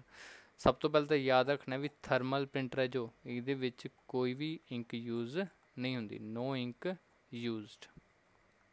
ਜੇ ਪੇਪਰ ਦੇ ਵਿੱਚ ਪੁੱਛਿਆ ਵੀ ਕਿਹੜਾ ਪ੍ਰਿੰਟਰ ਹੈ ਜਿਹਦੇ ਵਿੱਚ ਕੋਈ ਵੀ ਇੰਕ ਯੂਜ਼ ਨਹੀਂ ਹੁੰਦੀ, ਤਾਂ ਆਪਾਂ ਕੀ ਜਵਾਬ ਦੇਵਾਂਗੇ, ਥਰਮਲ ਪ੍ਰਿੰਟਰ। ਥਰਮਲ ਪ੍ਰਿੰਟਰ ਯਾਦ ਰੱਖਣਾ। ਦੇਖੋ ਅੱਜ ਤੁਹਾਡੇ ਕੋਲ ਫੋਟੋ ਵੀ ਬਣੀ ਹੋਈ ਹੈ, ਥਰਮਲ ਪ੍ਰਿੰਟਰ ਦੀ ਫੋਟੋ ਹੈ। ਠੀਕ ਹੈ, ਅਤੇ ਥਰਮਲ ਪ੍ਰਿੰਟਰ ਇਹ ਕਿੱਥੇ ਹੁੰਦਾ, ਦੇਖੋ ਬੱਸ ਟਿਕਟ ਹੈ ਜੋ ਆਪਣੀ ਆ ਲਿਖਿਆ ਹੋਇਆ ਨਾ, ਦੇਖੋ ਬੱਸ ਟਿਕਟ ਜੋ ਆਪਾਂ ਨੂੰ ਅੱਜ ਕੱਲ੍ਹ ਬੱਸ ਦੇ ਵਿੱਚ ਟਿਕਟ ਮਿਲਦੀ ਹੈ ਰੋਡਵੇਜ਼ ਦੇ ਵਿੱਚ, ਉਹ ਕਿਹੜਾ ਪ੍ਰਿੰਟਰ ਯੂਜ਼ ਕਰਦੇ ਨੇ, ਥਰਮਲ ਪ੍ਰਿੰਟਰ। ਅਤੇ ਉਹਦੇ ਵਿੱਚ ਕੋਈ ਵੀ ਇੰਕ ਨਹੀਂ ਹੁੰਦੀ। ATM ਮਸ਼ੀਨ ਦੇ ਵਿੱਚ ਵੀ ਕੀ ਹੁੰਦਾ, ਥਰਮਲ ਪ੍ਰਿੰਟਰ। ਜੋ ਆਪਾਂ ਨੂੰ ਰਿਸੀਟ ਨਹੀਂ ਮਿਲਦੀ ATM ਦੇ ਵਿੱਚ, ਉਹ ਵੀ ਕਿਹਦੇ ਤੋਂ ਪ੍ਰਿੰਟ ਆਊਟ ਹੁੰਦੀ ਹੈ, ਥਰਮਲ ਪ੍ਰਿੰਟਰ ਦੇ ਵਿੱਚ। ਸ਼ੋਪਿੰਗ ਮਾਲਸ ਦੇ ਵਿੱਚ ਵੀ ਕੀ ਹੁੰਦੀ ਹੈ, ਥਰਮਲ ਪ੍ਰਿੰਟਰ। ਅਤੇ ਇਹ ਇਕੱਲਾ ਟੈਕਸਟ ਪ੍ਰਿੰਟ ਕਰਦੇ ਆ, ਇਹ ਇਕੱਲਾ ਟੈਕਸਟ ਪ੍ਰਿੰਟ ਕਰਦੇ ਆ। ਯਾਦ ਰੱਖਣਾ ਹੈ ਥਰਮਲ ਪ੍ਰਿੰਟਰ ਆਪਾਂ ਪੜ੍ਹਿਆ, ਇਹ ਕਿੱਥੇ, ਇਹਦੇ ਵਿੱਚ ਕੋਈ ਵੀ ਇੰਕ ਯੂਜ਼ ਨਹੀਂ ਹੁੰਦੀ। ਅਤੇ ਥਰਮਲ ਪ੍ਰਿੰਟਰ ਕਿੱਥੇ ਹੁੰਦਾ, ਬੱਸ ਟਿਕਟ ਜਾਂ ATM ਮਸ਼ੀਨ ਦੇ ਵਿੱਚ। ਠੀਕ ਹੈ, ਜੇ ਪੁੱਛਿਆ ਪੇਪਰ ਦੇ ਵਿੱਚ ਵੀ ਕਿਹੜਾ ਪ੍ਰਿੰਟਰ ਹੈ ਜਿਹਦੇ ਵਿੱਚ ਕੋਈ ਵੀ ਇੰਕ ਯੂਜ਼ ਨਹੀਂ ਹੁੰਦੀ, ਤਾਂ ਆਪਾਂ ਕੀ ਜਵਾਬ ਦੇਵਾਂਗੇ, ਥਰਮਲ ਪ੍ਰਿੰਟਰ। ਯਾਦ ਰੱਖਣਾ ਪਹਿਲਾਂ ਆਪਾਂ ਸਾਰੇ ਪੜ੍ਹੇ ਸੀ ਇੰਪੈਕਟ ਪ੍ਰਿੰਟਰ, ਅਤੇ ਹੁਣ ਪੜ੍ਹ ਰਹੇ ਆਪਾਂ ਨੋਨ ਇੰਪੈਕਟ। ਨੋਨ ਇੰਪੈਕਟ ਦੇ ਵਿੱਚ ਸਭ ਤੋਂ ਪਹਿਲਾਂ ਪੜ੍ਹ ਲਿਆ ਥਰਮਲ ਪ੍ਰਿੰਟਰ। ਹੁਣ ਆਪਾਂ ਅੱਗੇ ਦੇਖਦੇ ਹਾਂ। ਅੱਗੇ ਆਪਣੇ ਕੋਲ ਹੈਗਾ ink jet printer. Ink jet printer. ਆ ਦੇਖੋ ਤੁਹਾਡੇ ਕੋਲ ਫੋਟੋ ਵੀ ਲੱਗੀ ਹੋਈ ਹੈ, ਇਹ ਕੀ ਹੈ, ਇੰਕਜੈਟ ਪ੍ਰਿੰਟਰ ਦੀ ਫੋਟੋ ਹੈ। ਠੀਕ ਹੈ, ਯਾਦ ਰੱਖਣਾ ਇੰਕਜੈਟ ਪ੍ਰਿੰਟਰ ਦੇ ਵਿੱਚ ਕੀ ਯੂਜ਼ ਹੁੰਦੀ ਹੈ, ਗਿੱਲੀ ਇੰਕ ਯੂਜ਼ ਹੁੰਦੀ ਹੈ, ਵੈਟ ਇੰਕ। ਠੀਕ ਹੈ, ਦੇਖੋ ਤੁਹਾਨੂੰ ਅੱਜ ਦਿਖ ਵੀ ਰਹੀ ਹੋਣੀ ਹੈ, ਕਾਰਟਿਲੇਜ ਪੈਂਦੀ ਹੈ ਇਹਦੇ 'ਚ, ਅਲੱਗ ਅਲੱਗ ਤਰ੍ਹਾਂ ਦੀ ਇੰਕ ਪੈਂਦੀ ਹੈ ਨਾ, ਅਲੱਗ ਅਲੱਗ ਤਰ੍ਹਾਂ ਦੀ ਸ਼ਾਈ ਪੈਂਦੀ ਹੈ, ਅਤੇ ਕਿਹਦੇ 'ਚ ਪੈਂਦੀ ਹੈ, ਇੰਕ ਜੈਟ। ਯਾਦ ਰੱਖੋ, ਦੇਖੋ ਯਾਦ ਕਰਨ ਦਾ ਕੀ ਤਰੀਕਾ, ਦੇਖੋ ਇਹਦੇ ਜੈਟ ਵਰਡ ਹੈ ਨਾ, ਜੈਟ, ਤਾਂ ਜੈਟ ਦੇ ਵਿੱਚ ਵੀ ਕੀ ਹੁੰਦਾ, ਫਿਊਲ ਯੂਜ਼ ਹੁੰਦਾ। ਜੈਟ ਦੇ ਵਿੱਚ ਕੀ ਯੂਜ਼ ਹੁੰਦਾ, ਫਿਊਲ ਯੂਜ਼ ਹੁੰਦਾ ਹੈ ਨਾ, ਮਤਲਬ ਕਹਿ ਸਕਦੇ ਪਾਣੀ ਜਾਂ ਮਤਲਬ ਸੌਰੀ ਆਇਲ ਯੂਜ਼ ਹੁੰਦਾ ਨਾ, ਫਿਊਲ। ਤਾਂ ਐਵੇਂ ਇੰਕ ਜੈਟ ਪ੍ਰਿੰਟਰ, ਜੈਟ ਮਤਲਬ ਜੈਟ ਨਾਲ ਯਾਦ ਰੱਖਿਓ, ਤਾਂ ਇਹਦੇ 'ਚ ਗਿੱਲੀ ਇੰਕ ਯੂਜ਼ ਹੋਊਗੀ, ਲਿਕੁਇਡ ਯੂਜ਼ ਹੋਊਗਾ, ਗਿੱਲੀ ਇੰਕ ਜਾਂ ਵੈਟ ਇੰਕ ਯੂਜ਼ ਕਿਹਦੇ 'ਚ ਹੋਊਗੀ, jet ink, ink jet printer ਦੇ ਵਿੱਚ। ਠੀਕ ਹੈ, ਤਾਂ ਆਪਾਂ ਪੜ੍ਹਦੇ ਹਾਂ ਅੱਗੇ ਲੇਜ਼ਰ ਪ੍ਰਿੰਟਰ। ਅੱਗੇ ਆਪਣੇ ਕੋਲ ਕਿਹੜਾ ਆ ਗਿਆ, ਲੇਜ਼ਰ ਪ੍ਰਿੰਟਰ। ਜਦ ਤੱਕ ਦੇਖੋ ਆਫਿਸ ਦੇ ਵਿੱਚ ਆ ਯੂਜ਼ ਹੁੰਦਾ ਅੱਜ ਕੱਲ੍ਹ, ਲੇਜ਼ਰ ਪ੍ਰਿੰਟਰ। ਆ ਤੁਹਾਡੇ ਕੋਲ ਫੋਟੋ ਵੀ ਬਣੀ ਹੋਈ ਹੈ, ਇਹ ਕੀ ਹੈ, ਲੇਜ਼ਰ ਪ੍ਰਿੰਟਰ। ਤਾਂ ਲੇਜ਼ਰ ਪ੍ਰਿੰਟਰ ਦੇ ਵਿੱਚ ਕੀ ਹੁੰਦਾ, ਟੋਨਰ ਯੂਜ਼ ਹੁੰਦਾ। ਕੀ ਹੁੰਦਾ, ਟੋਨਰ ਯੂਜ਼। ਤਾਂ ਦੇਖੋ ਜਦੋਂ ਇਹਨੂੰ ਆਪਾਂ ਉੱਪਰ ਨੂੰ ਓਪਨ ਕਰਦੇ ਹਾਂ ਨਾ, ਤਾਂ ਇਹਦੇ ਵਿੱਚ ਇੱਕ ਆਪਣੇ ਕੋਲ ਉਹ ਬਾਹਰ ਆ ਜਾਂਦੀ ਹੈ, ਕਾਰਟਿਲੇਜ ਹੈ ਨਾ। ਫਿਰ ਆਪਾਂ ਉਹਦੇ ਵਿੱਚ ਇਹਨੂੰ ਆਪਾਂ ਜਦੋਂ ਓਪਨ ਕਰਦੇ ਹਾਂ ਤਾਂ ਆਪਾਂ ਇਹਦੇ ਆਪਣੇ ਕੋਲ ਬਾਹਰ ਆਉਂਦਾ ਟੋਨਰ। ਤਾਂ ਟੋਨਰ ਦੇ ਵਿੱਚ ਆਪਾਂ ਡਰਾਈ ਇੰਕ ਯੂਜ਼ ਕਰਦੇ ਹਾਂ, ਇੱਕ ਤਰ੍ਹਾਂ ਬਲੈਕ ਪਾਊਡਰ ਹੁੰਦਾ ਨਾ, ਡਰਾਈ ਬਲੈਕ ਇੰਕ ਹੁੰਦੀ ਹੈ, ਬਲੈਕ ਇੰਕ ਮਤਲਬ ਪਾਊਡਰ ਦੀ ਫਾਰਮ 'ਚ ਹੁੰਦੀ ਹੈ, ਉਹ ਆਪਾਂ ਟੋਨਰ ਦੇ ਵਿੱਚ ਪਾ ਦਿੰਦੇ ਹਾਂ, ਅਤੇ ਫਿਰ ਇਹਦੇ ਵਿੱਚ ਪੇਪਰ ਪ੍ਰਿੰਟ ਆਪਣਾ ਹੋਣ ਲੱਗ ਜਾਂਦਾ ਹੈ। ਅਤੇ ਯਾਦ ਰੱਖਣਾ ਇਹ ਫਾਸਟ ਪ੍ਰਿੰਟ ਹੁੰਦਾ, ਮਤਲਬ ਫਾਸਟ ਪ੍ਰਿੰਟਰ ਹੁੰਦਾ। ਠੀਕ ਹੈ, ਆਪਾਂ ਪੜ੍ਹਿਆ ਸੀਗਾ, ਦੇਖੋ ਇੰਕ ਜੈਟ ਦੇ ਵਿੱਚ ਗਿੱਲੀ ਇੰਕ ਯੂਜ਼ ਹੁੰਦੀ ਹੈ। ਕੀ ਹੁੰਦੀ ਹੈ, ਗਿੱਲੀ ਇੰਕ। ਜੇ ਪੁੱਛਿਆ ਵੈਟ ਇੰਕ ਕਿਹਦੇ ਵਿੱਚ ਯੂਜ਼ ਹੁੰਦੀ, ਤਾਂ ਆਪਾਂ ਕੀ ਜਵਾਬ ਦੇਵਾਂਗੇ, ਇੰਕ ਜੈਟ ਦੇ ਵਿੱਚ। ਅਤੇ ਪੁੱਛਿਆ ਲੇਜ਼ਰ ਪ੍ਰਿੰਟਰ ਦੇ ਵਿੱਚ ਕਿਹੜੀ ਇੰਕ ਹੁੰਦੀ ਹੈ, ਤਾਂ ਯਾਦ ਰੱਖਣਾ ਡਰਾਈ ਮਤਲਬ ਪਾਊਡਰ ਦੀ ਫਾਰਮ 'ਚ ਹੁੰਦੀ ਹੈ, ਬਲੈਕ ਇੰਕ। ਠੀਕ ਹੈ, ਅਤੇ ਇਹਦੇ ਵਿੱਚ ਆਪਾਂ ਯੂਜ਼ ਕਰਦੇ ਹਾਂ ਟੋਨਰ। ਜੇ ਪੁੱਛਿਆ ਟੋਨਰ ਕਿਹੜੇ ਪ੍ਰਿੰਟਰ ਦੇ ਵਿੱਚ ਯੂਜ਼ ਕਰਦੇ ਹਾਂ, ਤਾਂ ਕੀ ਜਵਾਬ ਦੇਵਾਂਗੇ ਆਪਾਂ, ਲੇਜ਼ਰ ਪ੍ਰਿੰਟਰ। ਜੇ ਪੁੱਛਿਆ ਹੈਮਰ ਕਿਹੜੇ ਸੀ, ਯਾਦ ਆਇਆ ਕਿ ਨਹੀਂ ਆਇਆ, ਡਾਟ ਮੈਟ੍ਰਿਕਸ ਪ੍ਰਿੰਟਰ, ਜਿਹੜਾ ਕਿੱਥੇ ਯੂਜ਼ ਹੁੰਦਾ, ਰੇਲਵੇ ਦੇ ਵਿੱਚ। ਅੱਗੇ ਆਪਣੇ ਕੋਲ ਆ ਗਿਆ UV ਪ੍ਰਿੰਟਰ। UV ਪ੍ਰਿੰਟਰ ਇਹ ਵੈਸੇ ਅੱਜ ਨੋਰਮਲ ਆਪਾਂ ਨਹੀਂ ਯੂਜ਼ ਕਰਦੇ, ਇਹ ਕਿੱਥੇ ਯੂਜ਼ ਹੁੰਦਾ, ਜਦੋਂ ਆਪਾਂ ਬਹੁਤ ਹੀ ਕੌਨਫੀਡੈਂਸ਼ੀਅਲ ਡਾਟਾ ਪ੍ਰਿੰਟ ਕਰਨਾ ਹੋਵੇ। ਮਤਲਬ ਜੇ ਆਪਾਂ ਇਹਨੂੰ ਪ੍ਰਿੰਟ ਵੀ ਕਰਦੇ ਹਾਂ, ਇਹ ਈਜ਼ੀਲੀ ਆਪਾਂ ਨੂੰ ਨੇਕਡ ਆਈਜ਼ ਨਾਲ, ਮਤਲਬ ਆਪਾਂ ਨੂੰ ਆਪਣੀਆਂ ਅੱਖਾਂ ਨਾਲ ਨਹੀਂ ਦਿਖਦਾ, ਇਹ ਵੈਰੀ ਕੋਸਟਲੀ ਹੁੰਦਾ, ਬਹੁਤ ਜ਼ਿਆਦਾ ਕੋਸਟਲੀ ਪ੍ਰਿੰਟਰ। ਮਤਲਬ ਜਦੋਂ ਗੌਰਮੈਂਟ ਨੇ ਆਪਦਾ ਕੋਈ ਡਾਟਾ ਪ੍ਰਿੰਟ ਆਊਟ ਕਰਨਾ ਹੁੰਦਾ, ਜਿਹੜਾ ਕਿਸੇ ਨੂੰ ਨਹੀਂ ਸ਼ੋਅ ਕਰਨਾ ਹੁੰਦਾ, ਤਾਂ ਉੱਥੇ ਕਿਹੜਾ ਪ੍ਰਿੰਟਰ ਯੂਜ਼ ਹੁੰਦਾ ਹੈ, UV ਪ੍ਰਿੰਟਰ ਯੂਜ਼ ਹੁੰਦਾ। ਠੀਕ ਹੈ ਜੀ, ਨੈਕਸਟ ਆਪਣੇ ਕੋਲ ਹੈਗਾ ਡਾਈ ਸਬਲੀਮੇਸ਼ਨ ਪ੍ਰਿੰਟਰ। ਡਾਈ ਸਬਲੀਮੇਸ਼ਨ ਪ੍ਰਿੰਟਰ, ਤਾਂ ਡਾਈ ਸਬਲੀਮੇਸ਼ਨ ਪ੍ਰਿੰਟਰ ਕਿੱਥੇ ਯੂਜ਼ ਹੁੰਦਾ ਹੈ, ਕਲੋਥਸ ਦੇ ਵਿੱਚ। ਅੱਜ ਕੱਲ੍ਹ ਤੁਸੀਂ ਦੇਖਿਆ ਟਰੈਂਡ ਚੱਲਿਆ ਹੋਇਆ ਨਾ, ਕੋਈ ਆਪਣੇ ਫੇਵਰੇਟ ਸਿੰਗਰ ਦੀ ਫੋਟੋ ਛਪਾ ਲੈਂਦਾ ਆਪਣੀ ਟੀ-ਸ਼ਰਟ ਦੇ ਉੱਤੇ, ਜਾਂ ਕੋਈ ਕੱਪ ਦੇ ਉੱਤੇ ਆਪਾਂ ਦੇਖਿਆ ਵੀ ਕੋਈ ਕਪਲ ਗਿਫਟ ਕਰ ਦਿੰਦੇ ਨਾ ਕਪਲ ਨੂੰ, ਜਾਂ ਕੋਈ ਆਪਦੀ ਫੋਟੋ ਲਾ ਕੇ ਮਦਰ ਜਾਂ ਫਾਦਰ ਨੂੰ ਕੁਝ ਵੀ ਗਿਫਟ ਕਰ ਦਿੰਦੇ ਨੇ ਨਾ, ਮਤਲਬ ਟੀ-ਸ਼ਰਟ ਦੇ ਉੱਤੇ, ਕੱਪ ਦੇ ਉੱਤੇ, ਹੈ ਨਾ। ਜਾਂ ਆਪਾਂ ਦੇਖਿਆ ਪਿੱਲੋ ਦੇ ਉੱਤੇ ਵੀ ਅੱਜ ਕੱਲ੍ਹ ਦਾ ਪ੍ਰਿੰਟ ਹੋਣ ਲੱਗ ਗਿਆ, ਤਾਂ ਉਹ ਸਭ ਕਿਹਦੇ ਨਾਲ ਹੁੰਦਾ, ਡਾਈ ਸਬਲੀਮੇਸ਼ਨ ਪ੍ਰਿੰਟਰ ਦੇ ਨਾਲ। ਠੀਕ ਹੈ, ਯਾਦ ਰੱਖਣਾ। ਜੇ ਪੁੱਛਿਆ ਵੀ ਕਲੋਥਸ ਦੇ ਉੱਤੇ ਪ੍ਰਿੰਟਿੰਗ ਕਿਹੜੇ ਪ੍ਰਿੰਟਰ ਨਾਲ ਹੁੰਦੀ ਹੈ, ਤਾਂ ਆਪਾਂ ਕੀ ਜਵਾਬ ਦੇਵਾਂਗੇ, ਡਾਈ ਸਬਲੀਮੇਸ਼ਨ ਪ੍ਰਿੰਟਰ। ਅਤੇ ਆਪਣੇ ਕੋਲ ਲਾਸਟ ਆ ਗਿਆ ਵੀ ਜੋ ਲਾਸਟ ਨਹੀਂ ਹੈਗਾ, ਜੋ ਪ੍ਰਿੰਟਰ ਦਾ ਰੈਜ਼ੋਲੂਸ਼ਨ ਹੁੰਦਾ, ਪ੍ਰਿੰਟਰ ਦਾ ਰੈਜ਼ੋਲੂਸ਼ਨ ਹੁੰਦਾ ਉਹ ਕਾਹਦੇ 'ਚ ਮੇਜ਼ਰ ਕਰਦੇ ਆਪਾਂ, ਡਾਟਸ ਪਰ ਇੰਚ। ਯਾਦ ਰੱਖਣਾ, ਡਾਟਸ ਪਰ ਇੰਚ, ਡਾਟਸ ਪਰ ਇੰਚ। ਪ੍ਰਿੰਟਰ ਦਾ ਰੈਜ਼ੋਲੂਸ਼ਨ ਕਾਹਦੇ 'ਚ ਮੇਜ਼ਰ ਕਰਦੇ ਹਾਂ, ਡਾਟਸ ਪਰ ਇੰਚ। ਐਵੇਂ ਆਪਾਂ ਮੋਨੀਟਰ ਦਾ ਰੈਜ਼ੋਲੂਸ਼ਨ ਵੀ ਪੜ੍ਹਿਆ ਸੀ ਪਿੱਛੇ, ਉਹ ਕਾਹਦੇ 'ਚ ਮੇਜ਼ਰ ਕਰਦੇ ਹਾਂ, PPI। PPI ਕੀ ਹੁੰਦਾ ਹੈ, ਪਿਕਸਲ ਪਰ ਇੰਚ, ਪਿਕਸਲ ਪਰ ਇੰਚ। ਯਾਦ ਰੱਖਣਾ ਹੈ, ਪ੍ਰਿੰਟਰ ਦਾ ਰੈਜ਼ੋਲੂਸ਼ਨ ਦਾ ਮੇਜ਼ਰ ਕਰਦੇ ਆਪਾਂ ਡਾਟਸ ਪਰ ਇੰਚ, ਅਤੇ ਮੋਨੀਟਰ ਦਾ ਰੈਜ਼ੋਲੂਸ਼ਨ ਕਾਹਦੇ 'ਚ ਕਰਦੇ ਹਾਂ, ਪਿਕਸਲ ਪਰ ਇੰਚ, ਪਿਕਸਲ ਪਰ ਇੰਚ। ਨੈਕਸਟ ਆਪਣੇ ਕੋਲ ਆ ਗਿਆ ਸਪੀਡ ਆਫ ਪ੍ਰਿੰਟਰ, ਆਪਾਂ ਕਾਹਦੇ 'ਚ ਮੇਜ਼ਰ ਕਰਦੇ ਹਾਂ। ਦੇਖੋ ਰੈਜ਼ੋਲੂਸ਼ਨ ਤਾਂ ਆਪਾਂ ਪੜ੍ਹ ਲਿਆ, ਪ੍ਰਿੰਟਰ ਦਾ ਕਾਹਦੇ 'ਚ ਮੇਜ਼ਰ ਕਰਦੇ ਹਾਂ, DPI। DPI ਮਤਲਬ ਡਾਟਸ ਪਰ ਇੰਚ, ਡਾਟਸ ਪਰ ਇੰਚ। ਹੁਣ ਜੇ ਪੁੱਛਿਆ ਸਪੀਡ ਕਾਹਦੇ 'ਚ ਮੇਜ਼ਰ ਕਰਦੇ ਹਾਂ, ਤਾਂ ਸਪੀਡ ਦੀ ਮਤਲਬ ਆਪਾਂ ਕਹਿ ਸਕਦੇ ਤਿੰਨ ਚੀਜ਼ਾਂ 'ਚ ਮੇਜ਼ਰ ਕਰਦੇ ਹਾਂ। ਪਹਿਲੀ ਹੈ CPS। CPS ਮਤਲਬ ਕੈਰੈਕਟਰ ਪਰ ਸੈਕਿੰਡ। ਸੈਕਿੰਡ ਹੈ ਪੇਜਿਸ ਪਰ ਮਿੰਟ, PPM ਪੇਜਿਸ ਪਰ ਮਿੰਟ। ਤੀਜੀ LPM ਲਾइन पर मिनट, लाइन पर मिनट। ठीक है जी, याद रखना है। प्रिंटर का रेजोल्यूशन काज मेजर करते हैं, DPI के डॉट्स पर इंच। जब पूछा स्पीड ऑफ प्रिंटर काज मेजर करते हैं, तक CPS character per second, PPM page per minute, LPM line per minute. अगे सुन मैं दसा जी प्रिंट की कमांड केड़ी सी, प्रिंट कढ़ने वास्ते कमांड केड़ी सी, कंट्रोल प्लस P या फिर control plus shift plus F12। एवें प्रिंट प्रीव्यू की कमांड पढ़ी सी, प्रिंट प्रीव्यू की कमांड केड़ी सी, control plus F2 control plus F2 ਤਾਂ ਇੱਥੇ ਹੀ ਆਪਣੀ ਪ੍ਰਿੰਟਰ ਦੀ ਜਾਂ ਆਊਟਪੁੱਟ ਡਿਵਾਈਸ ਦੀ ਆਪਾਂ ਕਹਿ ਸਕਦੇ ਹਾਂ ਆਪਣੀ ਕਲਾਸ ਓਵਰ ਹੁੰਦੀ ਹੈ। ਹੁਣ ਕੰਪਿਊਟਰ ਉਦੋਂ ਤਾਂ ਆਪਾਂ ਕਹਿ ਸਕਦੇ ਪੜ੍ਹਨ ਦਾ ਕੋਈ ਫਾਇਦਾ ਨਹੀਂ ਜਦੋਂ ਤੱਕ ਆਪਾਂ ਇਹਦੀ MCQ ਪ੍ਰੈਕਟਿਸ ਨਹੀਂ ਕਰਦੇ। ਤਾਂ ਜੋ ਵੀ ਆਪਣੀ ਅਗਲੀ ਕਲਾਸ ਆਊਗੀ ਉਹਦੇ ਵਿੱਚ ਆਪਾਂ ਪ੍ਰਿੰਟਰ ਦੀ ਸਾਰੀ ਕੁਐਸਚਨ ਦੀ ਪ੍ਰੈਕਟਿਸ ਕਰਾਂਗੇ, ਜਾਂ ਜਿੰਨੀ ਵੀ ਆਪਾਂ ਇਨਪੁੱਟ ਡਿਵਾਈਸ ਦੀ ਵਿੱਚ ਪੜ੍ਹਿਆ ਸੀਗਾ ਜਾਂ ਆਊਟਪੁੱਟ ਡਿਵਾਈਸ ਸੈਕਿੰਡ ਕਲਾਸ ਦੇ ਵਿੱਚ ਪੜ੍ਹਿਆ, ਸਭ ਦੀ ਆਪਾਂ ਪ੍ਰੈਕਟਿਸ ਕਰਾਂਗੇ ਨੈਕਸਟ ਕਲਾਸ ਦੇ ਵਿੱਚ। ਠੀਕ ਹੈ, ਤਾਂ ਨੈਕਸਟ ਕਲਾਸ ਦੇਖਣ ਤੋਂ ਪਹਿਲਾਂ ਤੁਸੀਂ ਜੋ ਵੀ ਮੈਂ ਫਸਟ ਜਾਂ ਸੈਕਿੰਡ ਕਲਾਸ ਦੇ ਵਿੱਚ ਪੜ੍ਹਾਇਆ ਉਹ ਸਾਰਾ ਕੁਝ ਤੁਸੀਂ ਪੜ੍ਹ ਕੇ ਦੇਖਿਓ, ਫਿਰ ਪੜ੍ਹ ਕੇ ਸਾਰੇ ਕੁਐਸਚਨ ਦੀ ਪ੍ਰੈਕਟਿਸ ਕਰਿਓ, ਫਿਰ ਹੀ ਕਲਾਸ ਲਾਉਣ ਦਾ ਫਾਇਦਾ ਹੈ। ਅਤੇ ਉਹਦੇ ਵਿੱਚ ਸਾਰੇ ਆਪਾਂ MCQ ਡਿਸਕਸ ਕਰਾਂਗੇ। ਤਾਂ ਮਿਲਦੇ ਹਾਂ ਨੈਕਸਟ ਕਲਾਸ ਦੇ ਵਿੱਚ। ਥੈਂਕ ਯੂ ਸਾਰਿਆਂ ਨੂੰ।